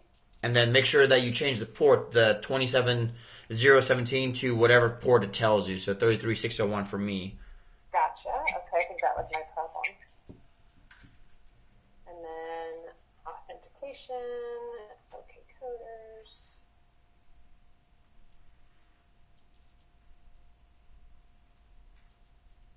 Test. And it's all good. Okay. Okay, awesome. So click save. Okay, now I already have one, so I'm not going to click on the same one. But then basically connect to it, and it'll open up OK Coders, and just right-click on Connect or Collections, and click Create Collection. And we created one called Tasks. Okay. Got it. Okay. And Now, that's just what we're working in? Yep, exactly, yep. So, and I'm just showing that you can go ahead and just run queries of various things, looking for names or by any property in here. Basically, I could go ahead and query for. So, and notice that whenever I query for something, so if I look for a task name called, for example, 2, it still returns an array for me. But I can run find one that will return the very first object that matches that. So that's a really subtle difference. You'll see that whenever we start using Mongoose, you'll kind of see that difference. But if we had, for example, let me make this a better example. If we look for everything that is not completed. So I have 3 things here. If I do a find one instead, it will always return the very first one.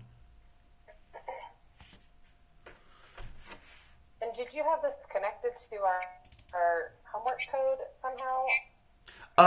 Nope. I just manually, I went in here, I went right click, insert document, I added just these dummy tasks manually just to show the class. So yeah. We have not connected anything yet. So, in doing updates, if I wanted to take, for example, all of these, anything with, completed, and I wanted to add some new property to it. For example, I wanted to find everything, so find.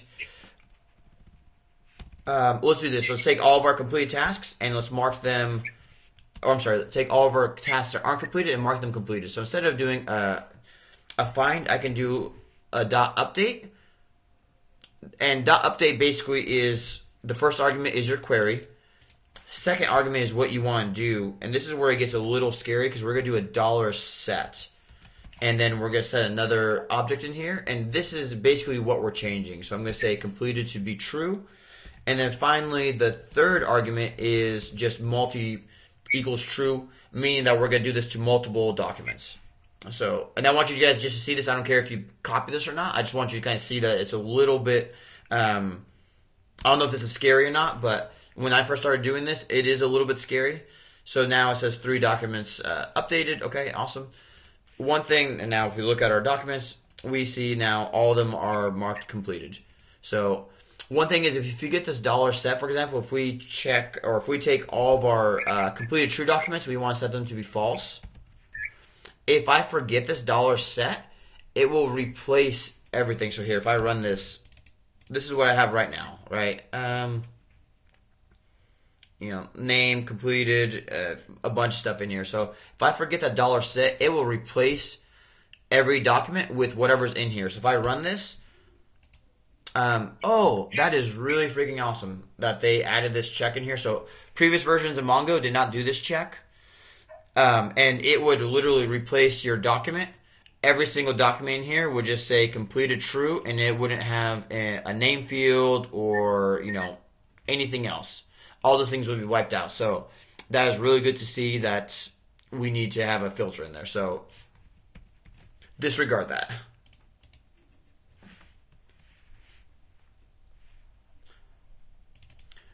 So back to MongoDB. Basically, this is MongoDB. It is just JavaScript objects, JSON objects stored in a database. That's really it. And there is a full query language. Like if we look at MongoDB query, for example, we're going to see that there is query and array. There's, this is just a huge tutorial. I was going to have you guys read this. It's a little bit of a beatdown to kind of figure these things out. Like we can go ahead and filter by numbers. So give me all documents here that has a size object in it that has an H property that's less than 15. So we can do multiple things like that. I'll probably give you guys some of this as homework just to kind of read up a little bit, but I didn't want to have you guys read this before I did this introduction because this isn't very obvious what's going on. So, but there are a whole bunch of, where's our actual queries?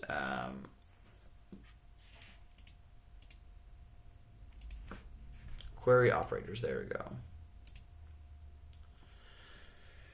There's a whole bunch of them we can do. Equals, greater than, equal to, $in. There really is a bunch of them. So, and then there's actually more of them. So there's a whole bunch. So MongoDB is really, really powerful and it goes really deep.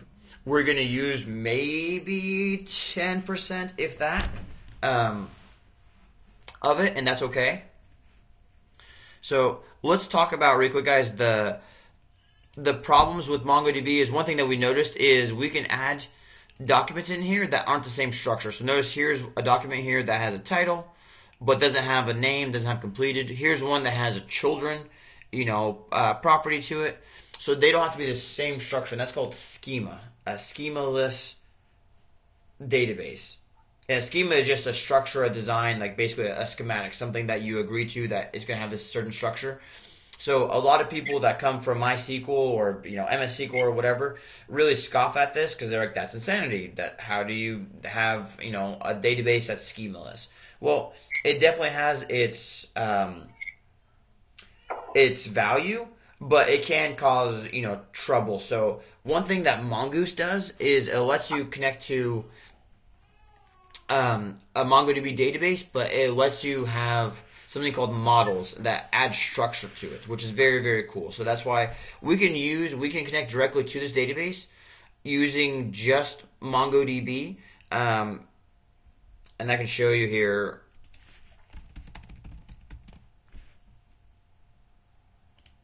What this looks like. We're not going to actually do this here, but we'll do npm install. This is how you would connect to it. You have callback functions. Okay, awesome. We'll just do a find query. This is kind of what it looks like. I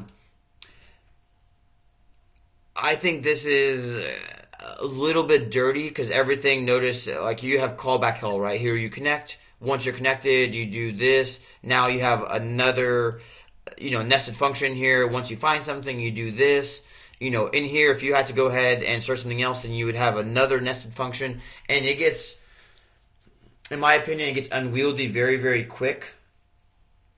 So we're not going to do this. We're going to use Mongoose instead, which is just a wrapper for it. So if we look at Mongoose, and I believe that this was in the homework, this is basically, this is it. So we're going to connect to our database.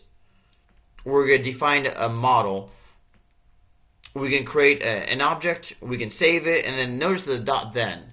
So the dot then means that save returns a promise. So let's go ahead. First of all, before I continue, do you guys have any questions on MongoDB before I jump into Mongoose? I want to make sure that you guys understand the differences between the two and that you guys are okay with them. And I know that we're going a little bit fast here, but if you have any questions, now is the time. I think I'm just a little confused on how it all connects.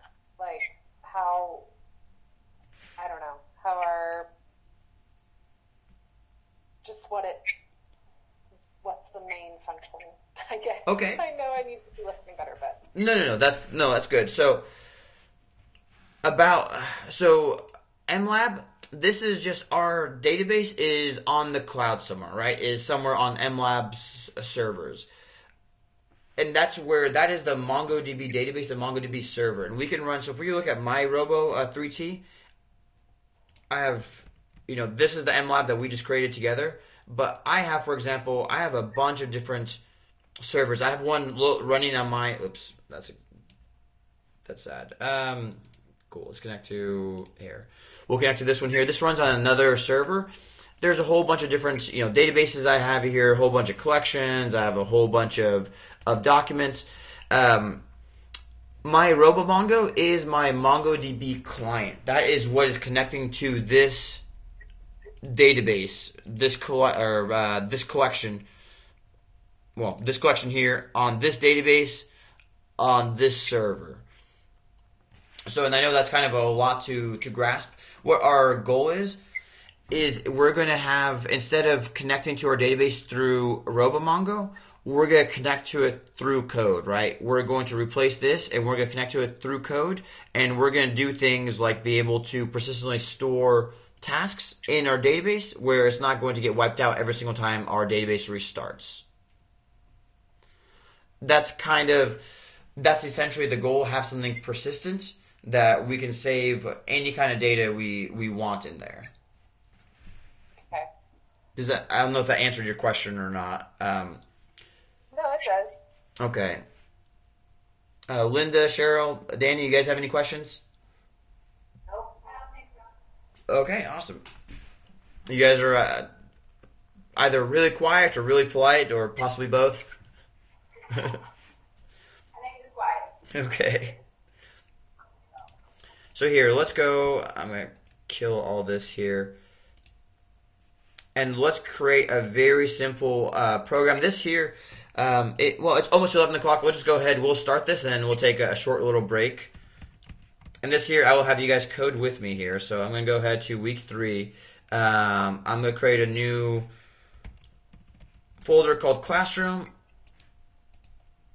And that's fine. We'll create a new one called Mongo-test.js. So you guys want to go ahead and create something. I don't care what you name it. we'll probably do a couple more of these, so I'm going to just name this one as Mongo test, and we'll have more specific ones. So if you look at the example that Mongoose provides for us, this here looks kind of, it looks a little bit crazy, but I'm going to basically just copy and paste this from MongoosJS.com, and I'm going to paste this into my Mongo test here, .js. So the first thing that we notice, if we try running this, let's go ahead and do this. This is going to obviously fail immediately, and that's okay. But let's just walk through what this looks like. So if I do a node Mongo test here, first thing I see is, can I find module Mongoose? Okay, what does this mean?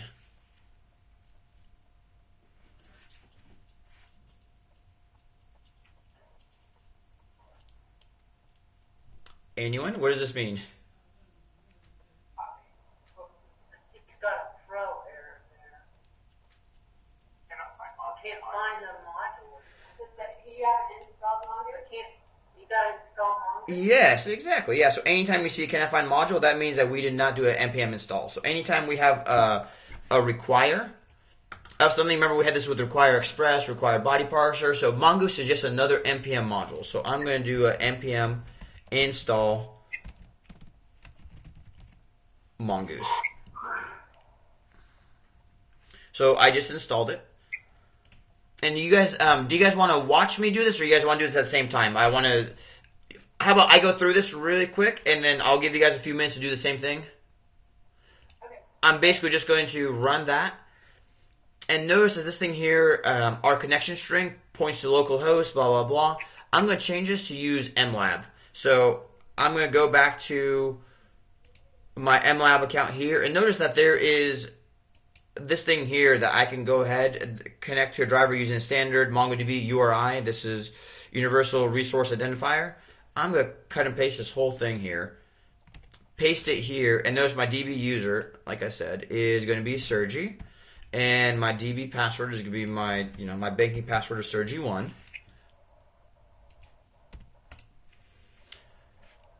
And let's save this, and I should be able to run this, and then we'll talk about what this is actually doing. So if I actually run this Mongo test, I see meow. Okay, why do I see meow? Let's go through this. First, I see that all we're doing is requiring Mongoose. We're going to connect to it. Ignore this thing here. That's just a relic. You guys don't have to worry about that. But then we see this thing called const cat with a capital is a Mongoose model of cat, and we see here an object of name is string. Okay, that doesn't really tell us very much. But then we see here that we're going to define a kitty as a new cat with a specific name. We're going to do a kitty.save. Then we're going to console.log out meow. Okay. This here, guys, believe it or not, this connected to our OKCoders database, and this created a new cats collection for us and inserted a record in there. So if we look at RoboMongo, or if we look at mine here, here's my OKCoders. I refresh this look, I have cats in here. If I open this up, I'm going to see, our cat with our name in there. So it's that easy to actually insert stuff. And what this here is, guys, this model, this is saying this is the structure of our data. So if I change this, I'm going to actually just clean this up a little bit. If I say here, here's our name, our cat also has age, and that is a number here. We're defining what the properties are and their various types. So I'm going to have these two things here, and I'm going to change this around a little bit. So here, our kitty now, our name, I had a cat named Link before, and he was 5 years old. So I can do a dot save. The other thing is I can do, instead of just doing dot then and not returning anything, here I can go ahead and say that here is my saved document, and I'm going to say that kitty equals whatever our saved document is. So I'm changing this around just a little bit. And if I run this, I see here that now kitty It has an underscore ID, has it has a unique, object ID for it, has my name, and it has the age that I provided. So then again, if I go into RoboMongo, I can open this up, and I see indeed I have a name, I have an age. Very cool. If I run this again, I'm going to see it runs, and notice that this ID is different than this one, but the name and the age is the same, right? So I can run this as many times as I want. One thing, guys, about MongoDB, it is meant for huge enterprise applications, and this underscore ID property, it is universally unique. So universally unique means that if, for example, I had this exact same code running... Where's my code? If I had this exact same code, for example, running on 1,000 servers, and I had this running at the same time, even if I had this thing set as a loop, right? If I had, for example, if I did something like a for var,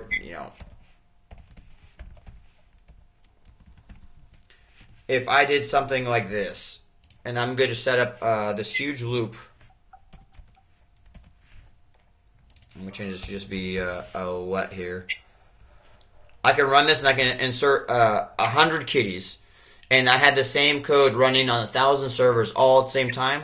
All these IDs that it creates, all of them will still be completely unique, because basically this is a 24-digit object ID. The first portion of it is your MAC address, and that's unique to your computer, right? That doesn't change. The next portion of it is like a time date stamp. Then there's some other random portion of it, and then there's an actual counter variable. So these here, you will never have an object ID that is the same as anyone else on the planet that's created, which is very, very cool, right? Like most traditional databases, like MySQL, MS SQL, Postgres, all those IDs are numeric. You have 1, 2, 3, 4, and you have rows that have the same ID as someone else's database, right? With MongoDB, you never have that. They're always universally unique. Are you guys still with me? Okay. So now if I refresh this, I'm going to have, a crap load of documents. So I can always do, I've showed you guys .find and .find1, but there's also .count. So I can see I have 107 documents here.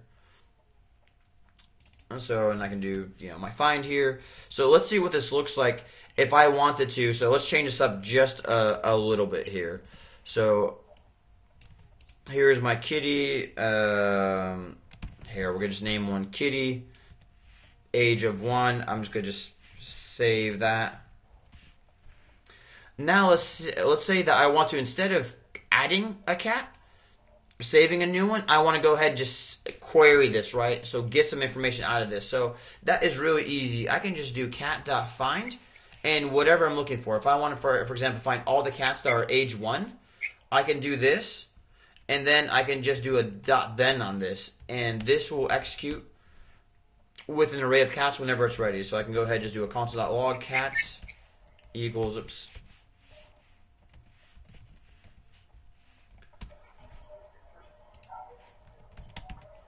I can run this, and here I have, notice an array, and there's exactly one cat that has an age of 1. If I remove this completely and I just leave this blank, this will return every single document in my collection. So I'm going to have, okay, this looks, difficult to read, but here's all my various kitties. And I can change this, or I can make this pretty or whatever, but I can also go ahead and instead of saying find, I can do a count, and I can see that there's exactly 108. So, it's telling me that I shouldn't use count, I should use count documents, or, estimated. Okay, no big deal. What questions do you guys have so far? Okay, so everything that you were able to do in Robo3T, you're able to do In code, yep, absolutely. Alright, that is good. So, one more thing that that this does, for example, notice I have a name and age property. I can try to save something. So here's my name, here's my age, and I'm going to say my owner is Sergi. So if I try setting that, let's see what happens. So I'm going to tell it, give me a kitty, age 1, owner Sergi, and I run this. Notice I don't have my owner in there. And if I actually look at my database, so I'm going to go to my database here, and I'm going to go to, it shows 50 at a time. So my very last document, I see kitty, age 1. I don't have an owner in here. The reason is Mongoose will filter out anything that does not match your model here. This is your schema. So if I want owner saved, I would have to add owner here and have to, say that it's a string. And once I do that, I run this again, I'm going to see owner is Sergi.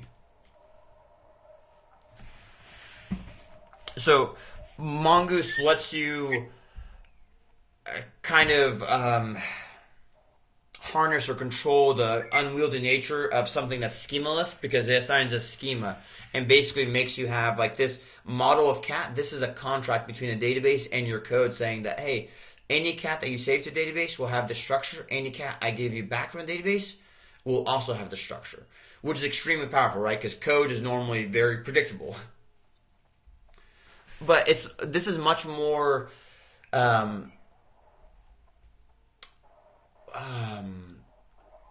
I guess conservative than a regular database, because in a regular database, if you had in MS SQL, you had a name field, you had an age field, and an owner field. If you have, for example, if you save a kitty, like here's going to be one that's lost without an owner, you would have in your database, you would have an owner field of null. So with MongoDB, you don't have that. It's not going to say owner of null or undefined. It's just not going to save that. So it doesn't waste space on fields that you don't define. Does that make sense? Okay. I have a question. Yeah. So anything that you change in your code will reflect in the database, but if you write it in the database, does it affect your code at all? No. So the code basically controls that. So here, let's go ahead and I'm going to drop my entire cats database here. So I'm going to start this fresh. So if I drop it, it's gone. So be very, very careful with that.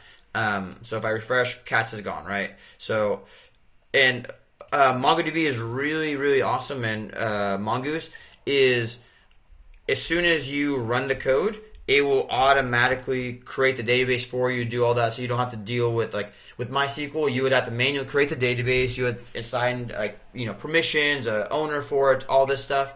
With MongoDB, you don't have to do that. So it's a really rapid development. So if I refresh here, I see here's cats. I'm going to have one cat in here. One thing that I can do, and this is kind of what you're referring to, Elena, is if I change the structure now. So if I had, let's go ahead, add owner Sergi. Here's my owner. I run this. I have an owner, and let's go ahead, instead of saving something, I'm going to just go ahead and get all my cats here.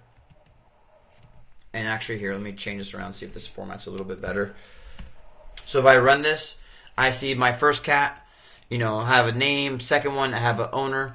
If I change this and I, for example, say that, hey, you know what, my new cat model only has a name, Mongoose will still show me whatever the database has. So Mongoose will never hide information from you. So if I had, for example, this record here, and I say that I have,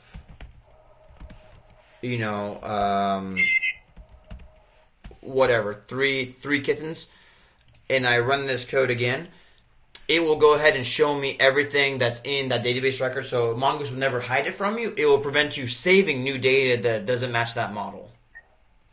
Does that make sense? Yeah. Okay. How about, guys, we just take another, just a quick 5-minute break. We'll just get, 5.5 minutes. We'll get together at 11:15, and I will have you guys create a database and try this yourselves, and then we'll go ahead and change our tasks homework and add a database to it together. How does that sound? Okay. I'll see you guys here in just a few minutes.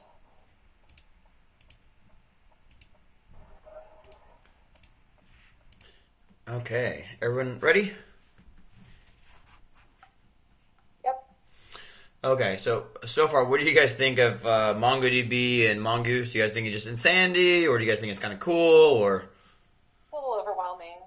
Okay, well, yeah, it can definitely be overwhelming. And originally, I thought just today we would just teach Mongoose and MongoDB, and next week do something completely different. But I think honestly, we might just do the MongoDB and Mongoose across, today and next week as well, just because it is such a deep rabbit hole, and I think, especially because it's going to involve promises, and you guys love promises, so I think it would be good to spend a little bit more time on it. So, without further ado, I want you guys to create your own script here to basically insert whatever you want. So, how about we do create one for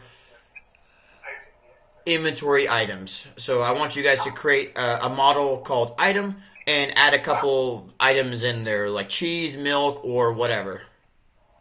You guys want to give that a try for a few minutes? Does that make sense? It does, yes. Okay.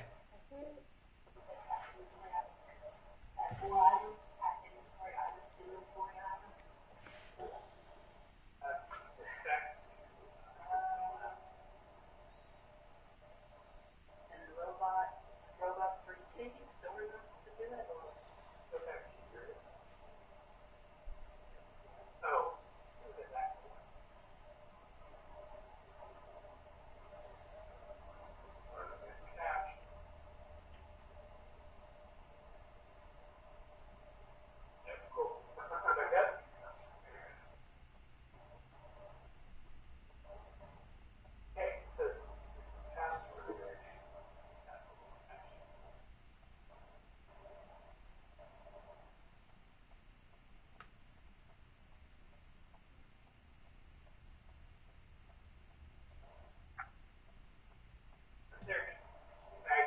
Not doing this right. I'll be able just to do it. Your Robo 13 and it'll have your cats in. You're supposed to have the inventory items from robot Do you guys have any questions or need any help, or you guys got it? You're wanting them to basically do the task things, but have it saved in For items, yeah, like store items, inventory items. Yep. Okay. Sweet. And Elena, you're kind of at a disadvantage because they're all in a room with Seth, so Seth can help them out. So let me know if you need any help. Yeah. I was just kind of using the same framework from your example. Is that the way to go? Mm-hmm. Yep, absolutely. So just take that, just modify it a little bit. So. Okay. Where do you go to find it in Robo? Like, where should it be showing up? Oh, once you run the code, if you go to RoboMongo, you'll have basically. Oops, sorry. Let me share my screen here.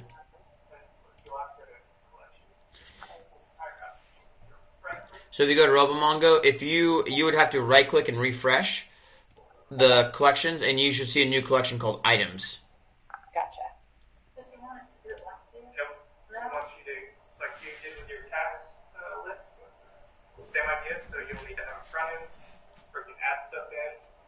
But now instead of saving in your server, it's going to save in RoboMongo. Awesome. Okay.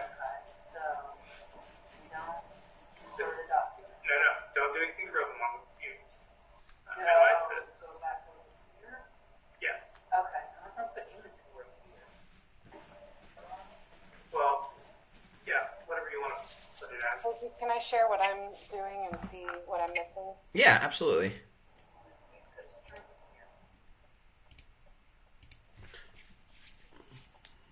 Whatever. And that means that I was on there. Yeah. Okay. But so you're going to need to set up an Express server.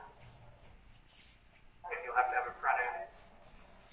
Yeah, Seth, don't get too far ahead because we're just doing just the database right now. Nothing with Express. Oh, you just want to do a database? Okay. Oh, yep, just the exact same stuff that we did with our cat. So I just want them to create a model for inventory items and add a couple items in through code. That's all. Okay. Got it. Okay. So I just kind of So changed cat to Yep. items. something in here because when I went to refresh, nothing. Did you run your code yet? Oh, no.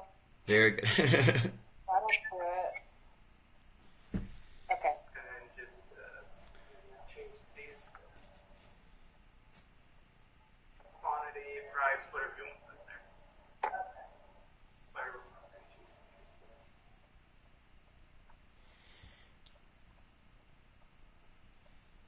You just type Mongoose, then whatever. You're good. Nope, just Node and whatever your program is called.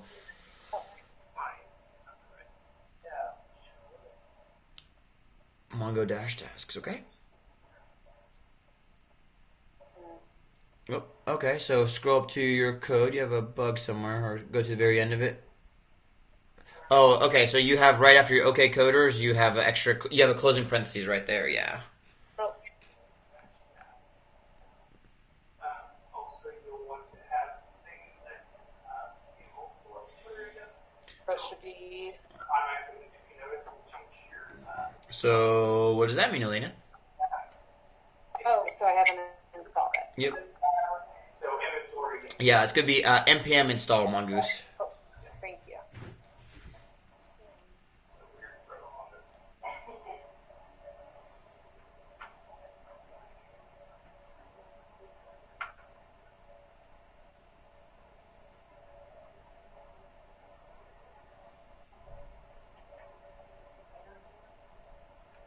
Make it lowercase, but yeah. Yes, because this is the schema you're setting up, so you cannot use capital. Yes, because that's you're saying this is a new one of these.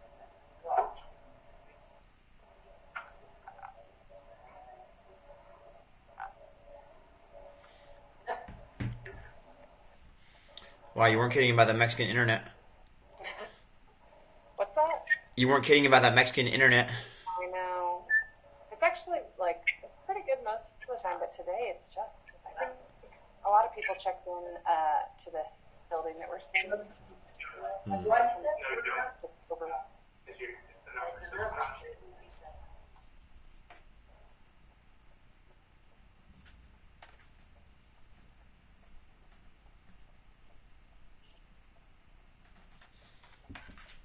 Okay. And now I can run it. Mm-hmm. Wait, let's see. Nope.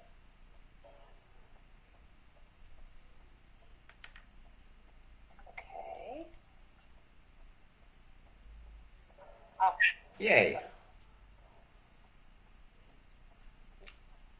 So now anything that I change in here will update in here. Yep. And so one more thing, Elaine, in your code, your line 4, you're saying const item. Because it's a model, it needs to be a capital I on item. Gotcha. And same thing with the model name of item, like where it says item lowercase on line 4 as well. Oh yeah. Change that to be uppercase. Those are your model names. Okay. Sounds good. Okay. Awesome. And I don't mind to stop recording. Yep. Okay. And Danny, how are you guys doing over there? There's basically the formula it's going to follow. So you can't say tool, you can't say tool string. Okay. What type of. Oh, okay. He's working with them. Okay.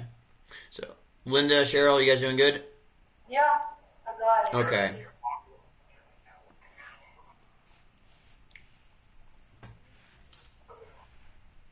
Take a baby step.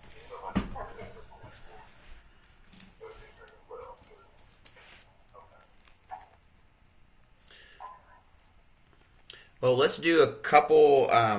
Let's basically, I'm going to go ahead and just create our own, items that I just asked you guys to do. And then we'll talk about a few more little pitfalls and things like that. So here, let me share my screen.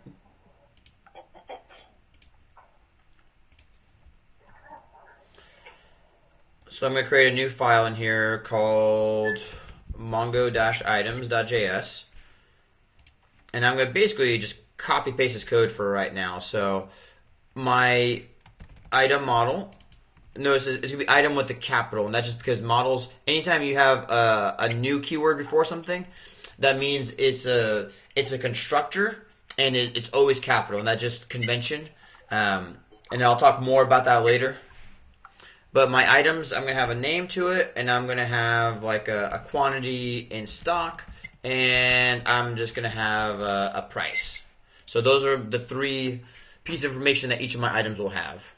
So here, let's go ahead and create, just so we have something in there. I'm going to say new item. The name of this item, I'm going to say milk. We have 12 of them in stock, and the price is $1.99. Awesome. So I can just do something like this. I can just do, new item and then do a .save on it. We can go ahead and say var milk equals this, and then I can do milk.save. There's I can do this a bunch of different ways. So, and really quick, I'll just save this and run this. Node Mongo items. I don't have it console.log anything because I didn't do a .then or anything like that, so it's not going to actually output anything. So I'm going to just say Control-C. I'm going to go in RoboMongo. I'm going to refresh, and I see I have an items array in here, or items collection, and I have one document of milk, 12, $1.99 each. Awesome. Let's add a couple pieces to this to basically give us some wrappers, because right now this here saving a document is a little bit cumbersome. Remember how we had those interface functions? We had get tasks, add task, toggle task. We want to kind of do the same thing here. So I want to go ahead and create a function called save item. I'm going to pass in an item, and basically I'm going to go ahead and just say whatever item I passed, it is just going to be wrapped in a new item, and I'm going to return item.save. So this will create a new item, and then it will save it. So one more thing that I want to show you guys here, if I run this, so if I do save item of name cheese, here we got 4 of these in stock, and the price is going to be $4.99 because this cheese is expensive. And if I do a console.log of my item, and I do just here console.log of item. Okay, I save this node of Mongo items. I'm going to see exactly what I expect to see, right? I have my name, my quantity, my price. Well, what happens if I don't call this item.save? What if instead of item.save, I just do a promise.resolve of item? What does that look like? So let me change this from cheese. Let's do water. Water's cheap. We have a bunch of it in stock. What does this look like now? So if I run this, notice I still have an ID property and I have everything else here, right? So, but I didn't call .save on it because it's commented out. So if I go into RoboMongo and I look, I'm going to see and I refresh, and I see my milk and I see my cheese, but I don't see my water. So be very careful that even though when I run this, notice that it has an ID property, right? It gets an ID property as if it's saved in a database. But with MongoDB, you can assign an ID before you save it to a database because it's universally unique. So that's something that I just want you guys to be aware of. That's kind of a pitfall there, because some people see an ID, they're like, well, why can't I find this in a database? Well, it's because it's not saved in a database yet. So let's go back now. So here, instead of our promise.resolve, we just want to go ahead and save this. So here's our save item. That works great. I want to now also add one more function called get items. So another little interface function here called get items. In here, all I'm going to do is just do item.find. I'm going to find everything, and I'm going to just execute it. That turns this thing into a promise. That's it.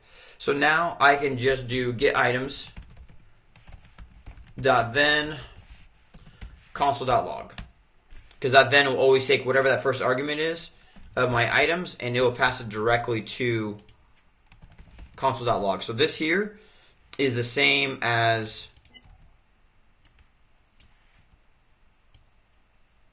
me doing this. I just want you guys to be. Does this confuse you guys if I do this?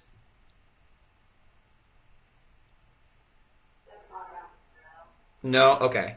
I just want you guys to be aware that they're basically the same exact thing. It's just, shorthand like this.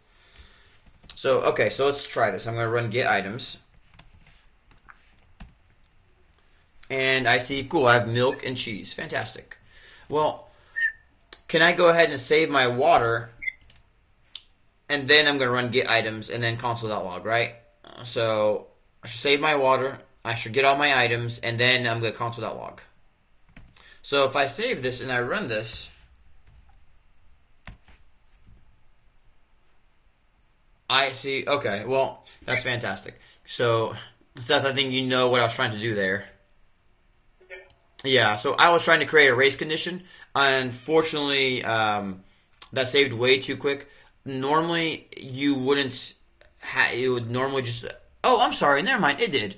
So, I'm sorry. So we had two different things. So here's our array. Of our get items. So our get items, it returned just an array of just 2 items. And this here, this is from our console.log over here because of this dot then. So never mind. So everything is working. So here, extra water. We're going to save one more item. I'm just going to just demo this one more time just to make sure that we're all on the same page. Okay. So if I run this, I'm going to save extra water, I'm going to get my items, and then I'm going to console.log. So I run this and notice that I don't have extra water in here, right? The reason that is because this is asynchronous. This thing here starts saving to a database. This sends it out to the database, and then immediately I start getting the items. So before this thing here has a chance to finish and return, I'm asking the database what my items are. So this here is called a race condition, where you have asynchronous code doing different things. Because if I look at my database, I'm going to have 4 items in here, right? I have my extra water. It actually exists in the database, but my code thinks it doesn't. And the way you get around that is by chaining .then. So I'm going to save my item. Then I'm going to say .then. Go ahead and get my next items. If I do this, and let's do extra lean water. If I do something like this, and I run this, and notice that here's my extra lean water. I have everything here now. So just be really careful about that. Those are just called race conditions. So you just have to be aware of that with promises. So far, is everybody with me? Okay, so let's do a couple things here. Let's talk about how to, we've seen how to save items. Let's look at how to modify. And I guess I should call this here, instead of save item, I'm going to rename this to create item, because that's actually more apt. So here, if I get all my items, I want to, for example, so let's do this. Let's get items, .then items. And I could do a console.log here, of course, and say, items equals blah. This is going to work exactly how you would expect, right? We have a whole bunch of items. Really hard to read because that's just all run together. No big deal. So let's get our very first item. So I'm going to say just var item equals items at 0. So whenever, the really cool thing about Mongoose is that these are self-contained documents, meaning that if I want to, for example, like my first item, so here, instead of doing this, I'm going to say my item is this one item, and let's look at this. Say, for example, I'm like, you know what? Milk, we're selling this way too cheap. We want to increase the price of milk, by $1. Well, I could just say milk.price plus equals 1. And then all I need to do is just say item.save. So each of these documents that get returned, it has a .save property. And I can actually save this. So here, I'm going to refresh this now. I'm going to run this, and it's still going to say 199, right? Because our console.log is before it's saved. But if I look at my database, my milk is now $2.99. So modifying things in the database is super, super easy. So where you get in trouble though, if you want to, for example, if I wanted to console.log this after the save, I would have to do item.save.then, item console.log after save.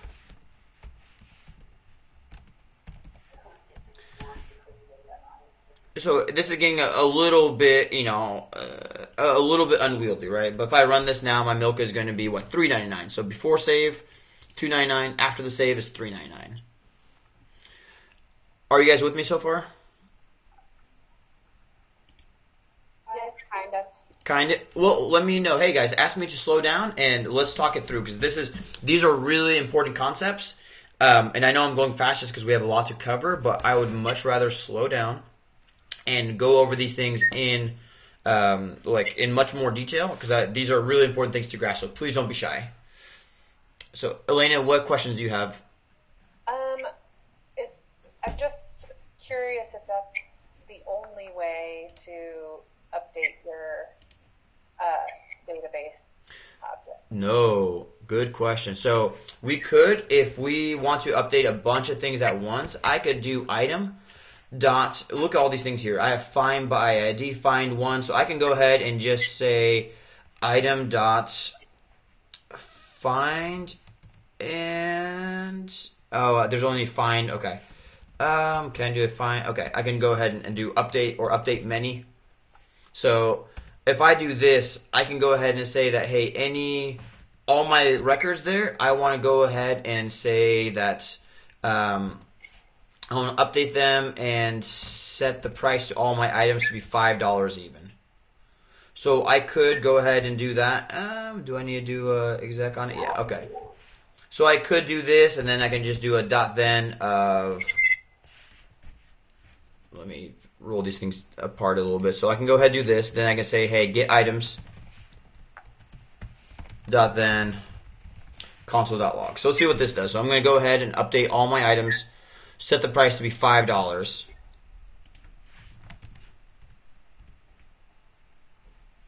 So awesome. So I see my milk, my cheese, water, everything is $5 now. So I can go ahead and do that. Or I can say that, hey, anything with the name of water inside of it, I'm going to go ahead and just set that to be $1.49.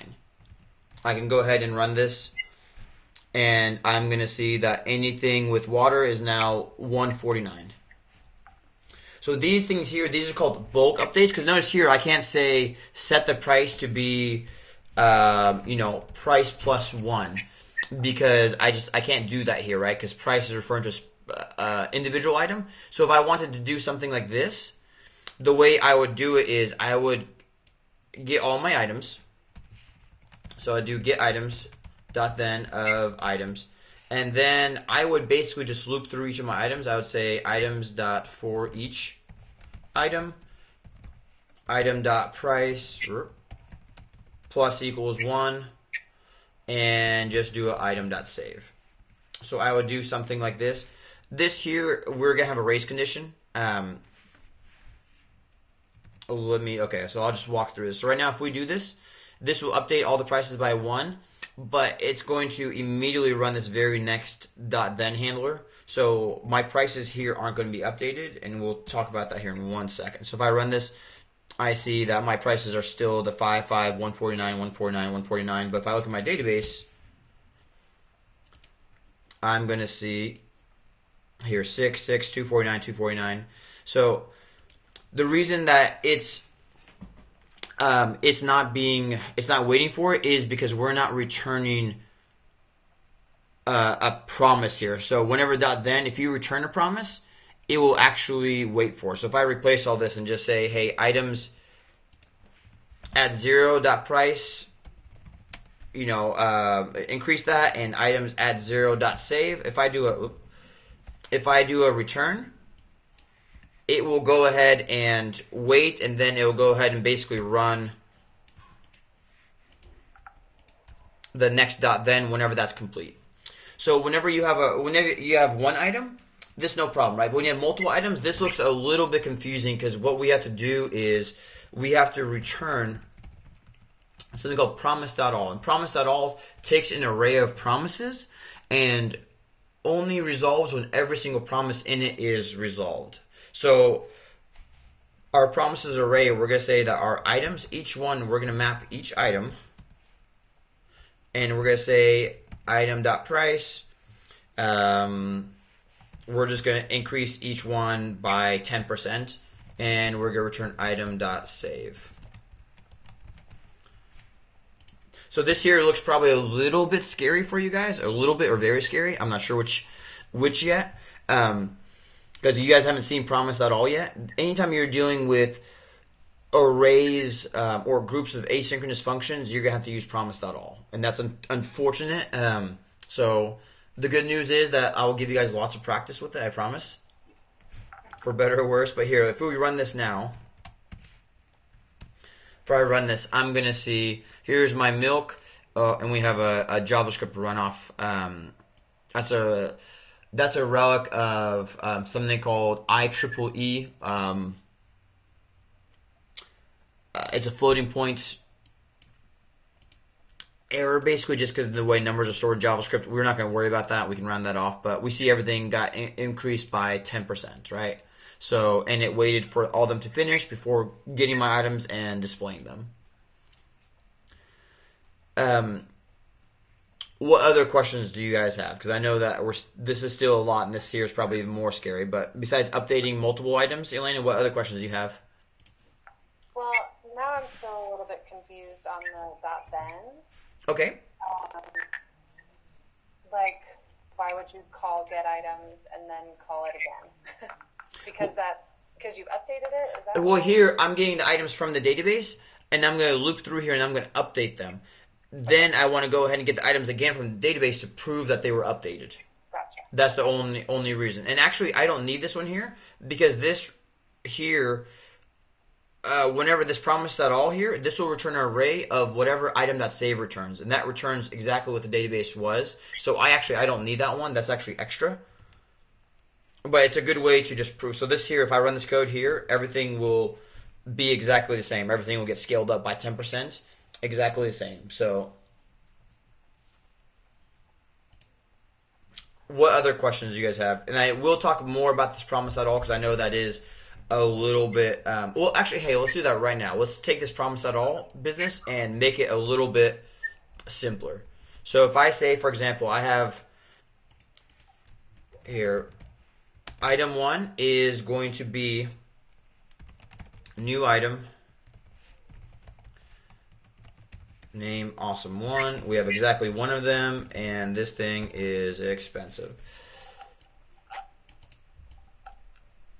Then we have item 2, which is going to be awesome2, equally expensive. So if I want to know when both items are saved, right, I could do something. If I want to do this in series, I could do item1.save, right? Then I can do .then.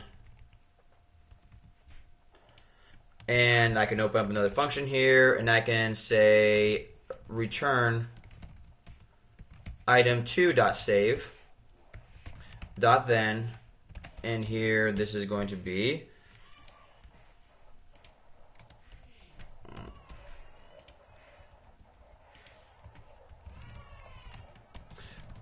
console.log both items saved. Okay.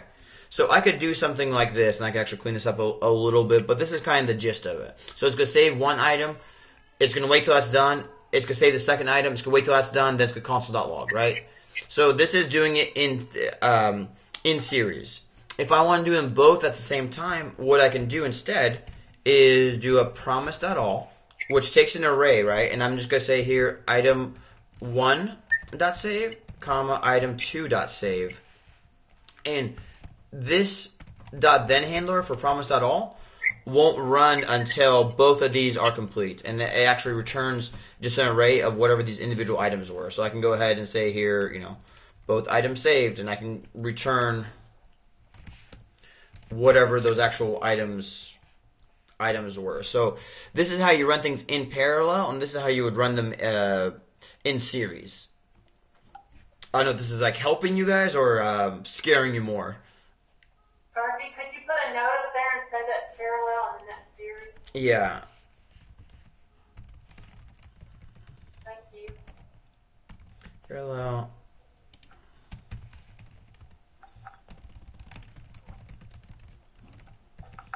Yeah, and I'll commit all this stuff too, so okay. Really, and we could simplify some of these things here because obviously we don't need, this could be just a regular ES6 function. So yeah, if we had 3 or 4 items, you know, we would just basically, so if we had a third item in here, we would wait for that third item to save, and then, you know, this would be all items. But doing it like this makes it easier. Notice, because this is an array. Instead of doing a dot then, this is an array. So if our items were an array of items instead of individual variables, this would be really easy to do, because we could, insteed of having an array of, because these things here, dot save returns a promise. Instead of having an array of promises, we can take just an array of items and do a dot map on it.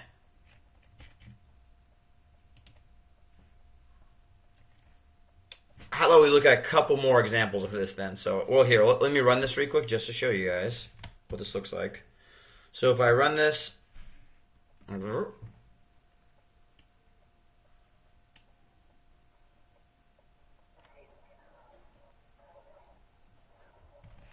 oh, that's exciting. So this here is saving the exact same document, and okay, so I can't run both this save series in parallel at the same time because it's going to legitimately try to save both of them. So here, let's save it in series first. That's funny, I've never seen that error before. So, okay, all items saved, and I can go to my database, and I'm going to see my awesome 1, 2. Okay, let me dump my items because I have way too many awesomes in here. Let's try it again.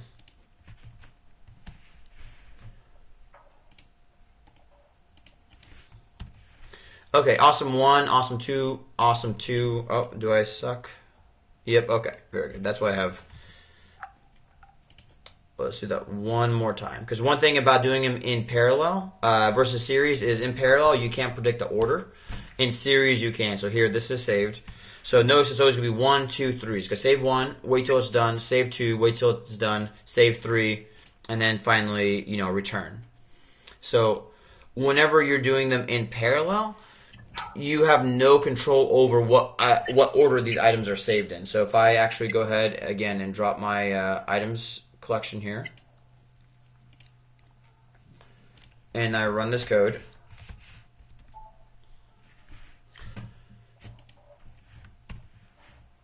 so notice now it's awesome 1, awesome 3, awesome 2. So that actually, I was hoping that would happen. That's fantastic that it did. That our code, because these things are running in parallel, they're running all at the same time, I can't predict which one of these requests hit the database first and returns.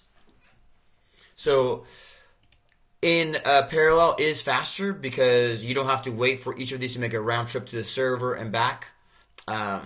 But in series, it lets you basically control the order if you actually need to control the order. So for the kind of stuff that we're going to be doing, guys, you shouldn't have to worry about either of those, the order or anything like that. So what other questions do you guys have before we continue on? I am interested to know what this looks like in real life. Because I get it, what you're doing, but I feel like if you're working on a real project, you just save everything and be done with it. Is there, I don't know really what my question is. I don't know. Is there a reason to do it one object at a time, kind of like this? You would do it, no, you would do it. The only time you would do something like this is, actually no, with MongoDB you wouldn't. You would basically always just do a promise.all and just save them all at once. This here, if you only have 1 or 2 items, it might be easier conceptually to just save one item, then save the other, and then be done. But if you know what you're doing, you would just do a promise.all. But you can ask Seth there in class, like how long it took him. Seth, tell us how long did it take you to master promise.all and doing things in parallel. It's still pretty scary for me. I mean, it is easier for me to understand doing them in series, even if it's not as efficient. But if I'm working on some project where we've got a patient document that has like 3 other things associated with it, then I'm more likely I'll just save them in series. Even though parallel would be faster, but I'm just saving 3 documents, so it's not that big of a deal. But it is a scarier thing for me to try to do it in parallel versus series. The series it makes sense, like you just read the steps of what it's doing, and you can check when it breaks.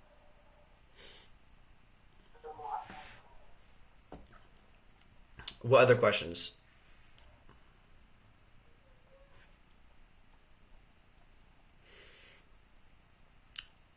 Okay, well, how about, guys, we dive in and we'll change our... I think it'll make this more concrete when we take our tasks app that we wrote before, like last week, and modify it to use Mongoose and MongoDB. Are you guys ready for that, or do you guys want to see a couple more examples? I think it'll help me to see it with our actual tasks. Do you guys want to do this together with me, or do you guys just want to watch me? I'll commit it and then try doing it yourselves. Or do you guys want to do it? Because there's this, there's a benefit of doing it with me, because then if you guys have a problem or a question, you can immediately ask. But then if you're doing it with me while I'm talking, you're typing and you're not really listening. So, or you're worried about what you're typing. So there's a cost to it. So how do you guys prefer? I'd rather watch you than try to do. Okay. You guys good with that? How about this? I'll go through it, and then, because we could probably do this in 5-10 minutes.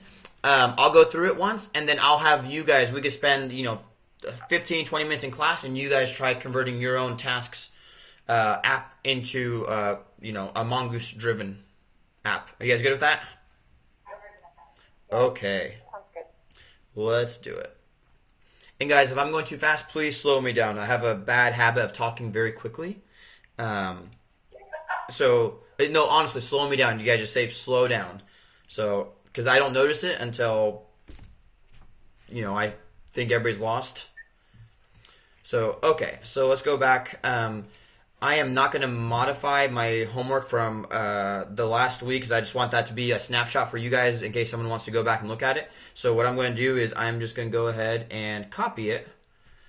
Okay, here we go. Okay, coders. So I'm going to take this task project and I'm going to just copy it to week 3. Sorry,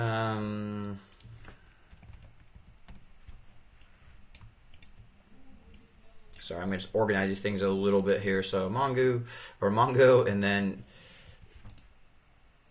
I'm going to paste this. Okay.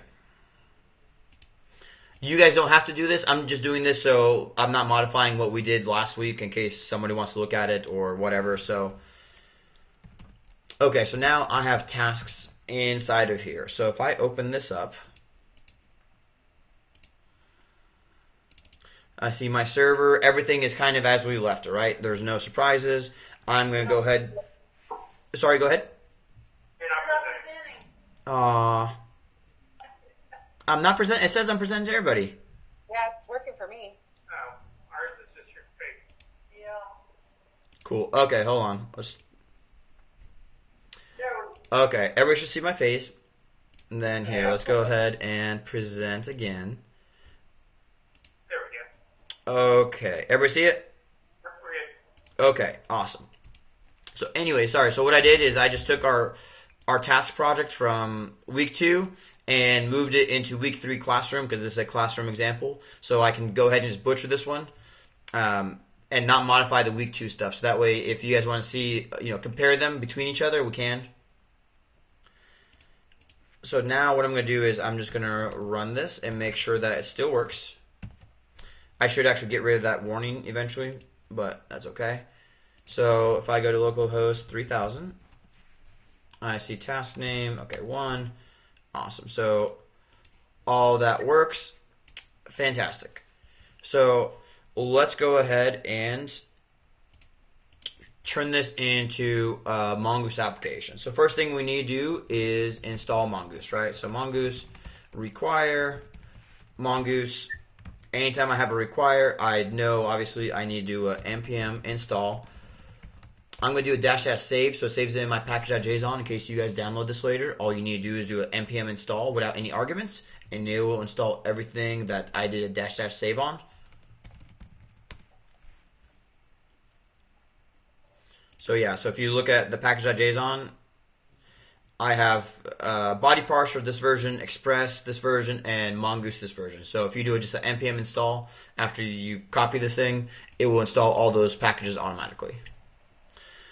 So here's all of our Express stuff. That's fine. I'm going to just bring those all together. Let's go ahead and connect to our database here. So I'm going to do a mongoose.connect.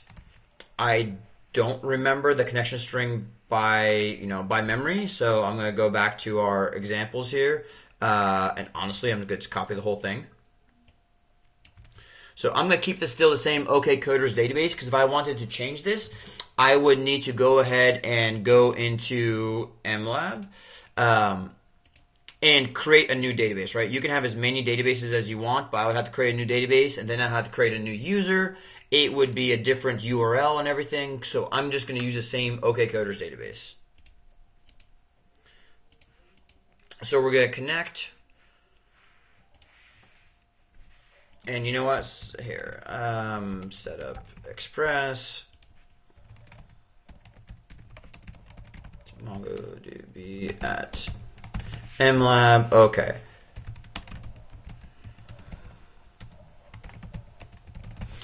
So now what we want to do is we want to define our task model. So I'm going to do const task equals mongoose. Oh, mongoose.model. Okay, the name. And then the actual structure of it. So our tasks, we had a couple things. We basically had name, completed, and ID. So, well, now we don't need this ID because we have our mongoose underscore ID, right? So we can still use it if we want, or we could just use the built-in underscore ID. So I'm going to right now just include the ID in here just to keep everything working the same, and then we'll talk about moving it or the pros and cons. So completed here is going to be Boolean, and then our ID, which I'm going to move first because it makes more sense to me having the ID first. So, okay, so this is our task model, right? So we're no longer going to use this array of tasks. So I'm going to just go ahead and delete this stuff. So anywhere I see tasks, I know this is all the code I'm going to have to touch, and there's apparently a lot of it. So, okay, no big deal. This get tasks, before this returned a synchronous array of tasks. So we're going to have to change anything that called get tasks to be to use .then, right? So let's go ahead and just do this one at a time here. So get tasks. This is going to be returned tasks.find. We're going to find everything, all my tasks, and then I'm going to call it just a .execute.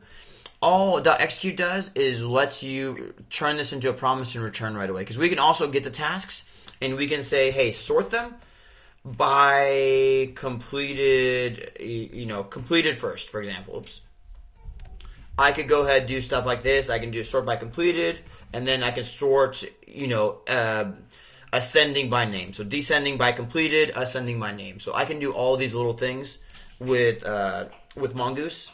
I'm going to keep this simple for now, and we'll talk about those things extra if we have time.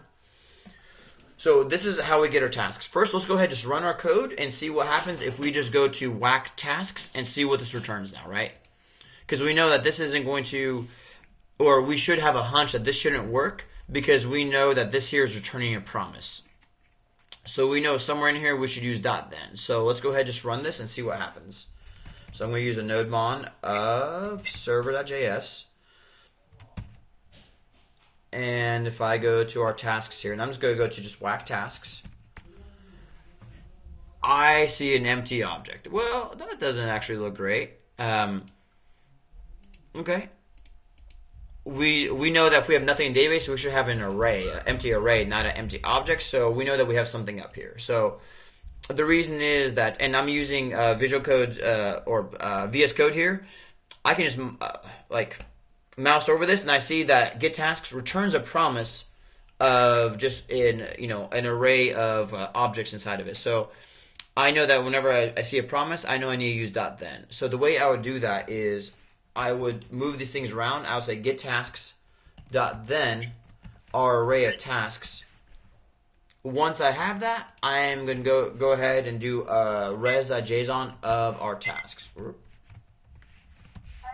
can we stop for just a second and remind me again why we know we need a .then? If we mouse over it, we see that getTasks returns a promise. So after the colon means that's what it's returning. It's returning a promise that resolves to an array of objects. But we just know that anytime we do a .exec, we know that we're going to have .then. So anytime we do mongoose.find, anything with mongoose, you're always going to have a promise to deal with. So this thing here returns a promise. Okay, so it's the Yeah. Okay. Yep. So this here, basically this changed from, our code basically was just res.json of getTasks. This was the synchronous code, and it basically changed to this here. So this here isn't that big of a departure, right? You guys, it should make sense, right? You just see getTasks. Oh, that returns a promise. That promise resolves to an array of tasks. We're going to send that back. So now if we run this, let's see what we get. So I run this, and I see a whole bunch of stuff. Cool. I see one, I see trash, I see shopping. So this is whenever I was doing the examples with RoboMongo. Really cool that all that stuff is in there. I don't want any of that stuff in there, so we're going to take all these tasks, and I'm going to just drop the collection. Or I could go ahead and select these individual tasks and just right-click and delete documents. Delete all 6. I refresh here. They're all gone. So far, so good. So the next thing that we need to do is add tasks. So getTasks works. We need to fix add tasks. So before it was pushing to a tasks array. We don't have this anymore, right? Now what we need to do is create a task document. So now I'm going to say, so here's our task object. I'm going to say task now equals new task of task. So, and if this is confusing here, I could actually just do this all in one line and say, hey, var task equals new task of this stuff here. I'm not sure if this is easier or harder for you guys to grasp. Is this okay like this? I think so. Okay. All that's doing is that whatever we're putting in. Sorry. I'm trying to explain it to myself, but it's not working. No, well, the reason why we're doing this is because the reason why we have to wrap this in a task, because this right now is just a regular JavaScript object, right? Whenever we do this new task, this task here is it's actually a document, and because it's a document, I can do task.save on it.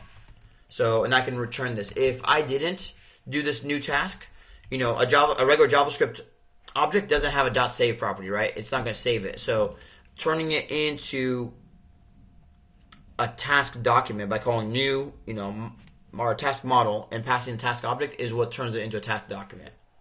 Okay. This will take you a couple of tries to get this right and just really understand it. So don't worry if you don't grasp it yet. This is why we're going to do this as probably like this week and next week as well, of going over MongoDB and Mongoose, because it is kind of a deep rabbit hole. So don't get stressed out or worried if this isn't clicking. One thing that we're going to run into here immediately, we're going to have a problem, is we're going to say, right here we're saying that, hey, the ID is going to be tasks.length plus 1. So we need to get our array of tasks, right? So if we want to keep this exactly how it was, our add task is going to need to call getTasks. Or we can actually just say, well, we could actually just do return task.count of all our tasks dot then this is going to be our count. I can move all this stuff inside, and instead of task.length, this is just going to be count plus 1. So this is the same now. This isn't very easy to read while we're doing this. I'm going to just leave this alone for a second, and then we'll go ahead just get rid of this ID property completely, and it'll get rid of all this other stuff. So toggle task and delete task, I'm not going to worry about them right now, so we're just not going to do that for a second.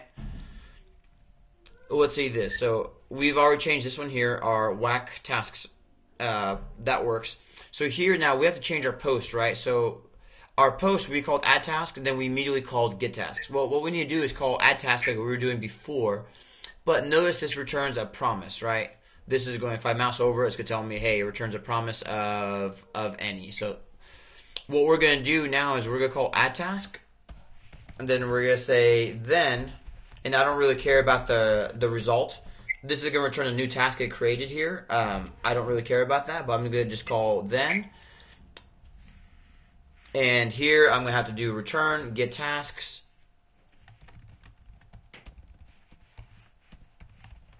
And then finally, after that's done, do a res.json. Well, that's basically what I have up here. And I can just streamline this. I'm going to say add task. Then get tasks. Then our tasks are being just sent to res.json of tasks. So this one here was a little bit more complicated, right? Because we need to add tasks. That's asynchronous. Getting the tasks is asynchronous. Finally, when those two things are done, we're going to send that request back. So let's now, just getting those two things done, we should be able to use this on the front end and have something hopefully working. So if I go to 3000, I'm going to try here. First has to be sleep. It actually worked. I can refresh this, and I see that indeed, it has an underscore ID property, has a regular ID property. This underscore v, that is an internal version of this document. That is something that Mongoose does to just make sure that your data never gets corrupted. Just ignore it for now. I know it's kind of annoying because you're like, why is my beautiful pristine data being trashed by this underscore v crap? Don't worry about it for now. There's ways to turn that off. Just ignore it. So, and just to prove that this is in the database, if you're still not convinced by the crazy, object ID there, we can go ahead, kill our server, rerun it, and I can refresh this, and we're going to still see sleep, right? And if I actually open up RoboMongo, I can see my tasks here. Here's sleep. I could go ahead and insert my own document here.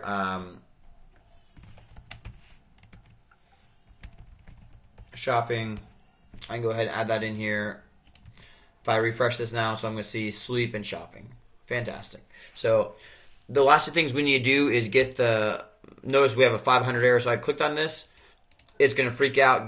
So 500 error, guys, is the worst possible error. That means that your server just crapped all over itself. It does not know what to do. Full panic mode. So, and indeed, if we look at our backend server, we see reference error, tasks is not defined. So, and that's at toggle task, line 44. Okay.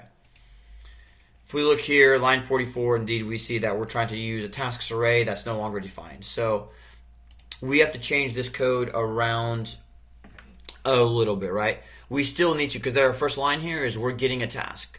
Well, now we need to do this asynchronously.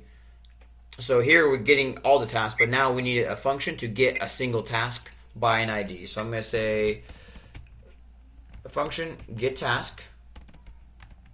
This is going to be our ID that we're going to use.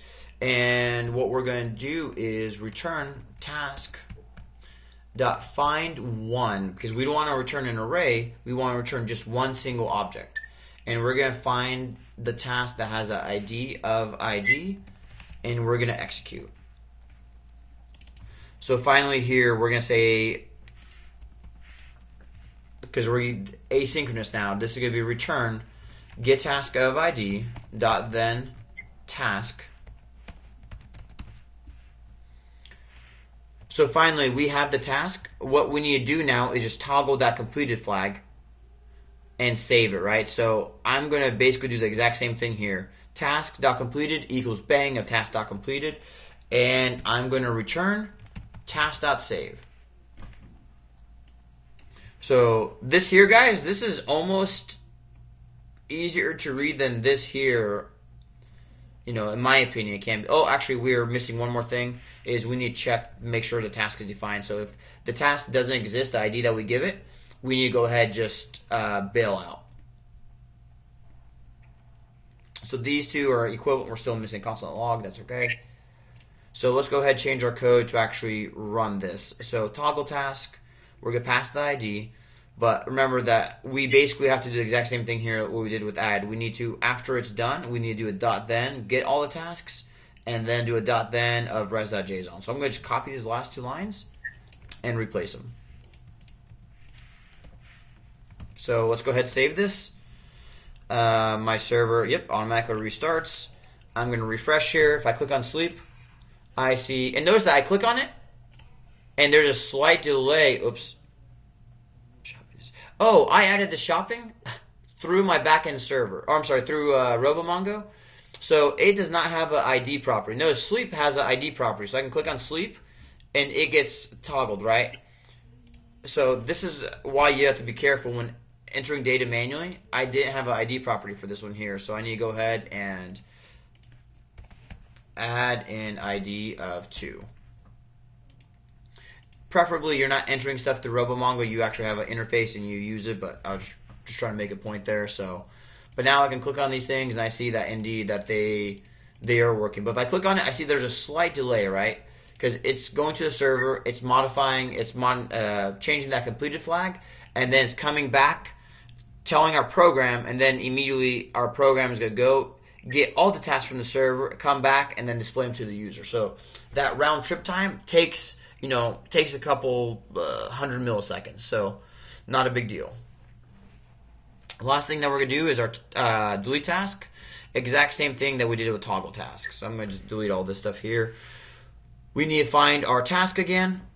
So I'm going to do the exact same thing here. Get our task.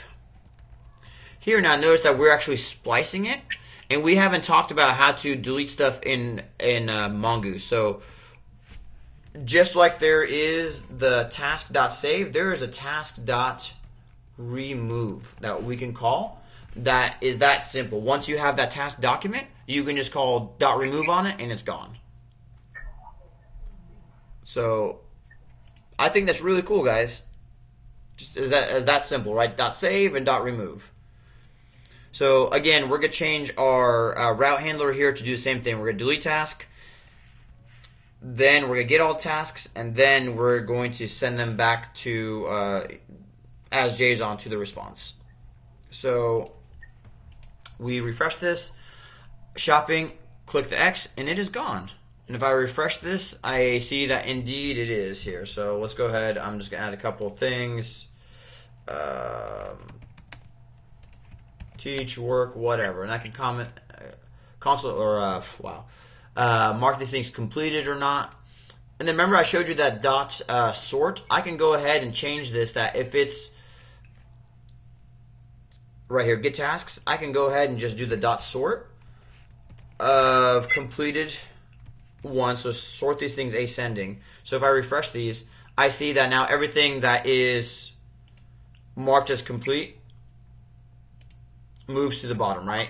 So, and then let's have everything else just be sorted by name. So we could do completed and then name also ascending. So if I do something like that, I'm going to see that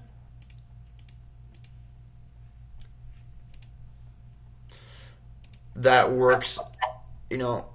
I think, guys, that's pretty cool. That took me maybe 20 minutes total to do that. So talking through it. So the last thing I'm going to do before I release you guys on this is instead of using this ID property, we can just use the built-in ID that's, because we see what the server gives us. Notice that it's giving us an underscore ID property, right? So we can just use that. And Mongoose actually sets an ID property for us, the same thing as underscore ID, but since we defined our own, it's not. So if we remove this ID property, it should set one for us. So I'm going to first just go ahead and delete all these things here. So we're starting fresh. So now I'm going to just remove this ID of number. And let me see. The other places that we use this is, remember before we said ID was going to be a number. Now it's going to be a string. So I'm going to remove the plus in front of our toggle task and in front of our delete task. And we'll just see what happens here. So if I refresh this, let's add one task. I see one. Oh, that is really interesting. I don't have an ID property. I just have an underscore ID. Well, okay. There's probably a field or property that does that. This is the newest Mongoose version, like 5.4. So apparently that default changed, which is cool. No big deal. So we'll just change our front end code. Unfortunately, I was hoping that we didn't. Oh, actually, you know what? Because right now, if I click on this, hold on, I didn't expect that to work. Okay, so yeah, it's not going to work. One thing that we can do so we don't change our front end at all is whenever we call get tasks, we can just say tasks.for each task here. I'm going to say task.id equals task._id. And this here basically fakes our, if that restarts.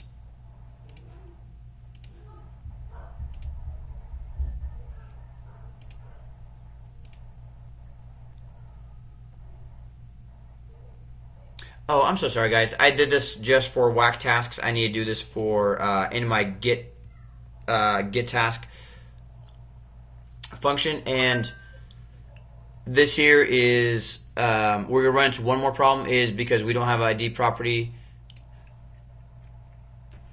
here. Sorry, one second, guys. Let me refactor this. I forgot to remove all my ID references to it, so that's unfortunate. So here.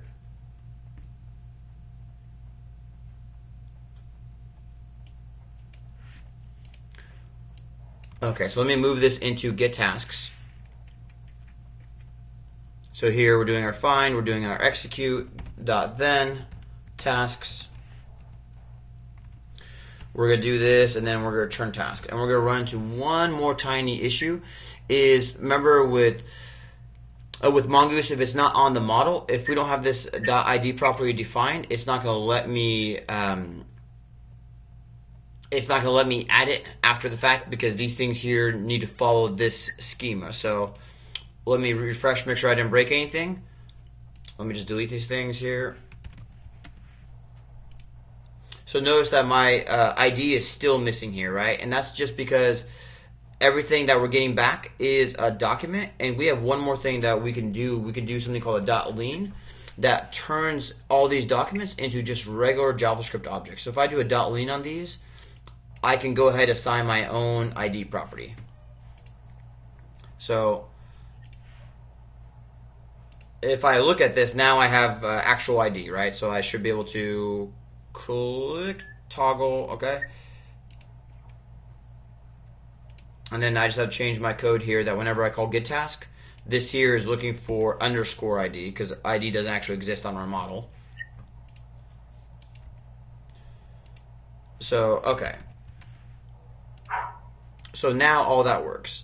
So that was a really roundabout way to force this thing to add an ID field.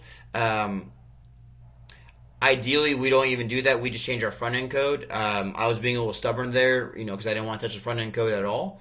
It would be much easier to just change the front end code to use underscore ID.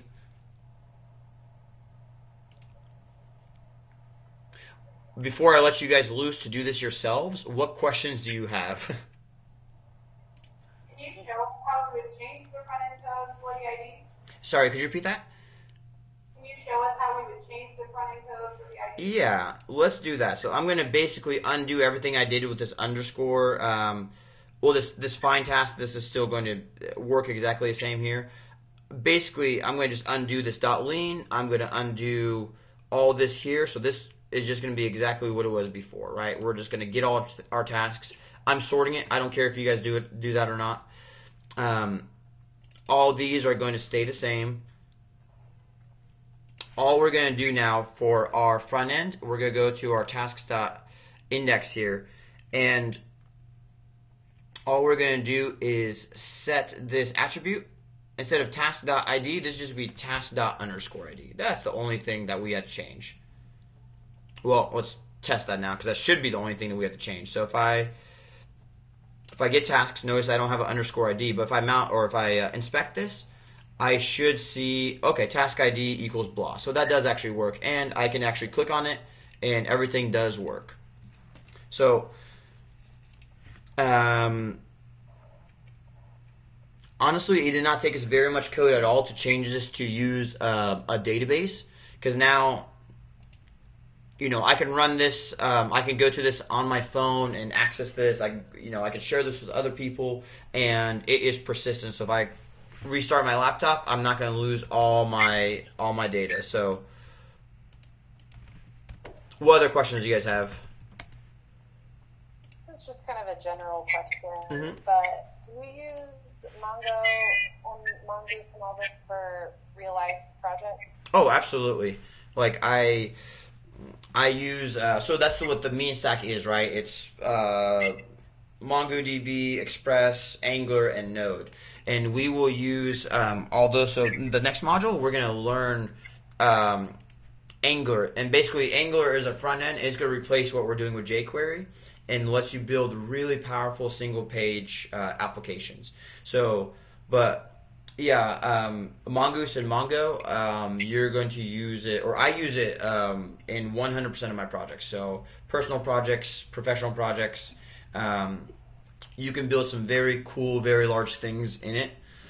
Before we talk about Angular, in next module, I'll kind of show you some of the things I've done in MongoDB and Mongoose, just to give you guys the idea. I mean, I can even show you now. I can show you here, Elena, since you're asking. So I can show you. Here's a project right now that we're working on called Skynet, and this thing here handles DNA and shipments. So there's a crapload of orders in here, and I can go into, for example, so here I'll pull myself up. Here is my actual DNA, my SNPs that I have, a bunch of craziness. I can go ahead and see my, this is all with everything I'm teaching you guys right now. So this whole thing is created, this whole report. Here's nutrient facts for my specific recipe. All this stuff is created using MongoDB and Mongoose. So, and I can show you the backend code to that. It's going to be a little bit scary because it's TypeScript, which you guys haven't learned TypeScript. TypeScript is basically just JavaScript with type safety. But if I go in here and I look and I see models, and I have, for example, a customer model, I see the exact same stuff that I'm doing. Well, instead of mongoose.model, I'm using schema here, but it's very, very similar. And if I go and look at my customer controller, I can do things right here. Customer model.findById.execute.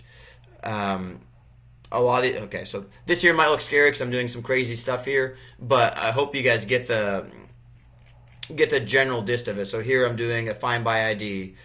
I'm populating things. You guys haven't seen this yet, but Mongoose lets you do some really powerful things, and it is completely enterprise and professional grade. So what I'm teaching you guys is you can go into the real world and get a job and build some really fantastic products with it. What else? We have 33 minutes. Do you guys want to try changing tasks to use MongoDB? Do you guys want to do that in class, or do you guys want to just do the after class as homework? Because we can spend. Over here. Yeah. Okay, Elena. I think I'm going to need to go through it step by step again. I don't know if I can do it from seeing it the one time. Well, how about this, guys? I walked through it myself, right, how I did it. How about I walk through, we have 33 minutes, and this time I'll reset my repo and restart it from scratch, and this time you guys follow along, because your guys' code should be pretty similar to mine, right? Does that sound okay? That would be helpful if it's not too repetitive. Yeah, no, it is no problem. So here, I am going to, let's present again.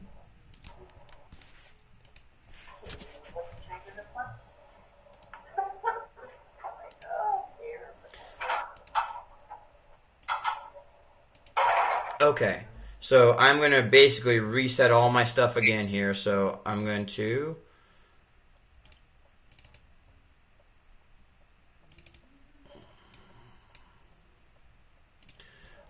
I am just going to overwrite everything. Yes, overwrite. Okay. So if I refresh this, I am back to my very, non-database driven task application. So here it is, right? So let's go ahead and turn this into a MongoDB or Mongoose driven application now. So first thing we're going to do is import or require Mongoose. So I'm going to do a const mongoose equals require mongoose. And then, of course, I'm going to have to go ahead and do npm install on it. So I've already done that, but it's going to be npm install mongoose. So go ahead, guys, run that. And sorry, I'm going to step out really quick, just get a sip of water, okay? So excuse me for 1 second. Okay.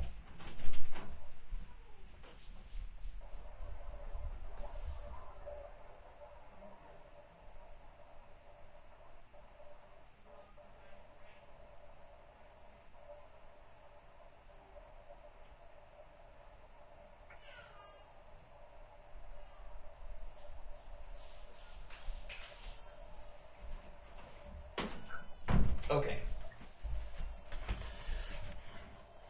So once we have Mongoose installed, I'm going to just clean this up just a little bit here, because this here is everything with setting up Express. So I'm just going to do set up Express. Finally, right here, we're going to connect to our MongoDB instance right at MLab. So I'm going to go ahead and copy the code from one of these, just this connection string, because that's a beatdown to remember. So this is going to be mongoose.connect, same exact thing, username, password, my host, my port, and my database name. So next, we're going to create our task model. So this is what is our contract between our database and our actual application. So this is just going to be mongoose.model. The name is going to be task. And then finally, the structure of it is going to be the name. Each document is going to have, a name that is a string. And we're going to have completed, that is a Boolean, a type Boolean. So I'm going to get rid of our tasks array because we do not need that. We don't need that anymore. And same thing with our, 2 comments from before. So far, so good?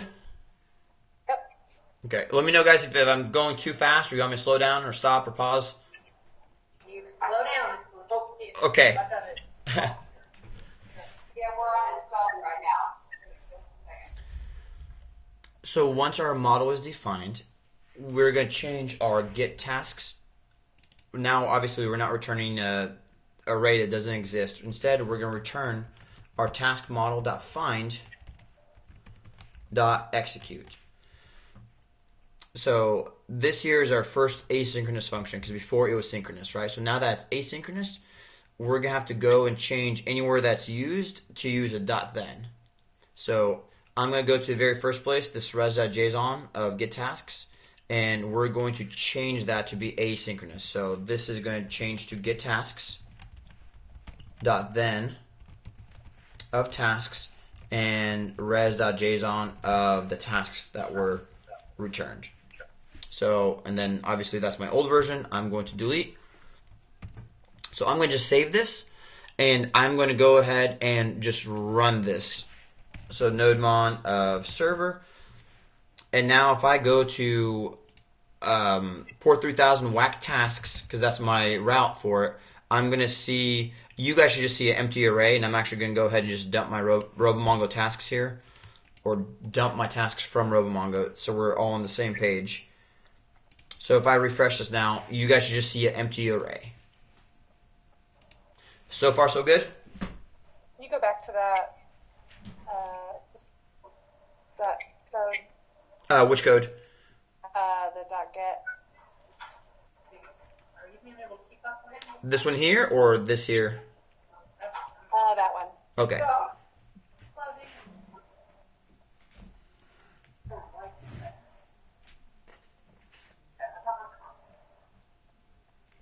Okay, thank you.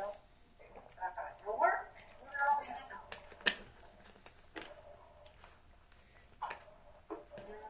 I think the monkey's got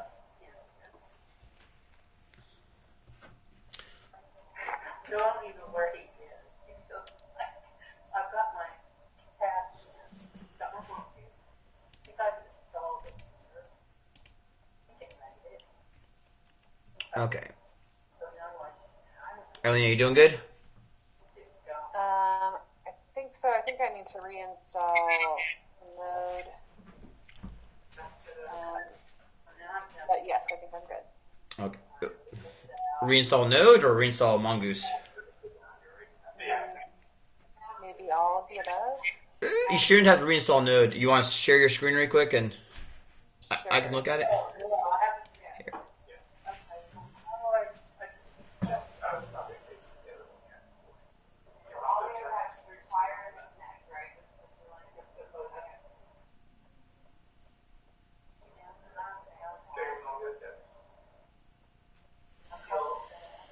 So, So you got Mongoose next. Okay, then you're back. Yeah, then you're so I was running we're running our server still, Mhm. right? Oh, but what do, okay, do a ls for me really quick. so like return tasks won't work because there is no task. Oh, you're in the wrong directory. Remember, you have to be in wherever your tasks were. You never copied them over to week 3 like I did. Gotcha. So you would just go to, So yeah, you're in just the wrong folder. Return that should have it. Oh, there we go. Yep, so now do nodemon of server.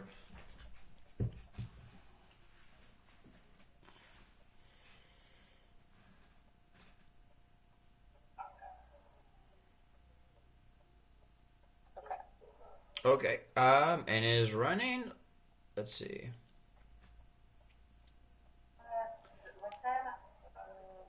Go back to your console for a second, because if you didn't have Mongoose installed there, it might fail. Yeah, sorry, your terminal. Oh, okay, so it is actually working. So just go now to whack tasks in the URL. So, oh, okay, cool. So notice that yours has the empty object, so that means you haven't changed it to use .then yet. Gotcha. So go back to your code. So get tasks. So right here, you're changing this on the front end, so you want to change this on your back end, on your server.js. Okay. So I shouldn't have. Yeah, you shouldn't change anything on, undo, anything you're changing on your front end. There we go. So now scroll down to, okay, so there we go, line 47. Okay, and then we put the .then. So you're going to do get tasks dot then. Tasks. You want me to share my screen now? Yeah, that'd be good. Okay. Yeah, I mean,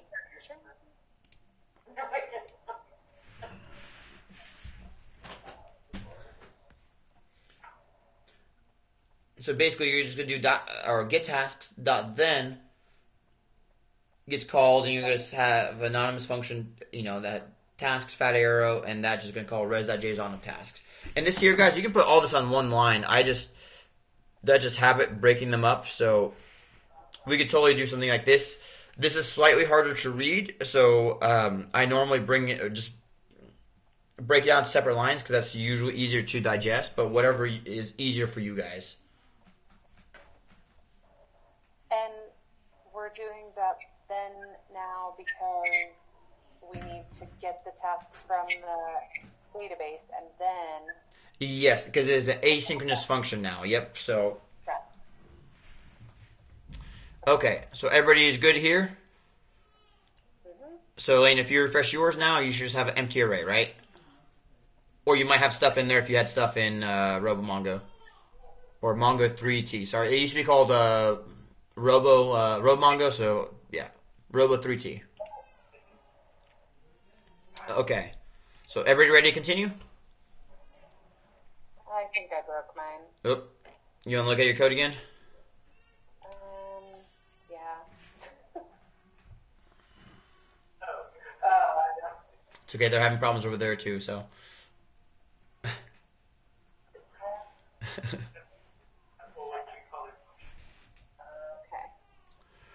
Okay. Sorry. Oh, node mon crash. Oh, unexpected token. Okay. You just have an extra. So do I try and run it again? Yep. Just run it again.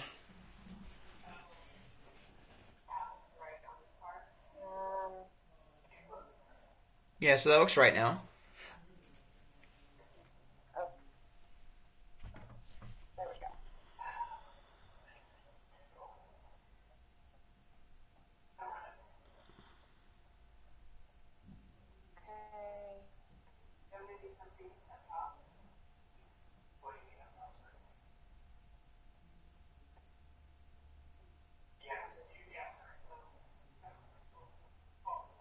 So this is where you're connecting to the database.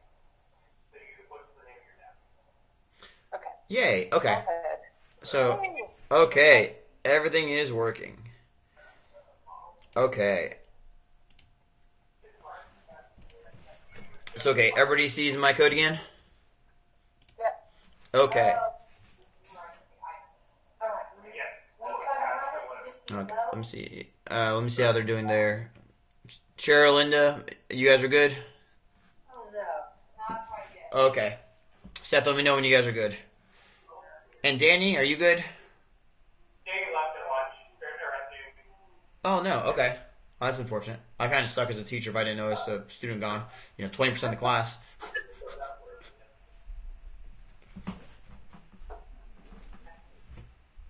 Well, it's not that. It's your terminal. You have it. Well, I'm glad guys we're doing this together, so. Yeah, me too. So, Sergi, we shouldn't touch anything on our front end besides we want to change that ID. Yep, right? ID to underscore ID. That's the only thing we're going to change. And that's why using that those interfaces, those functions, is so powerful because they're agnostic to how your backend is working, right? What your backend is doing. So. Okay. Getting it slowly but surely. It's going to take some repetition, but I promise you will get it. Very slowly.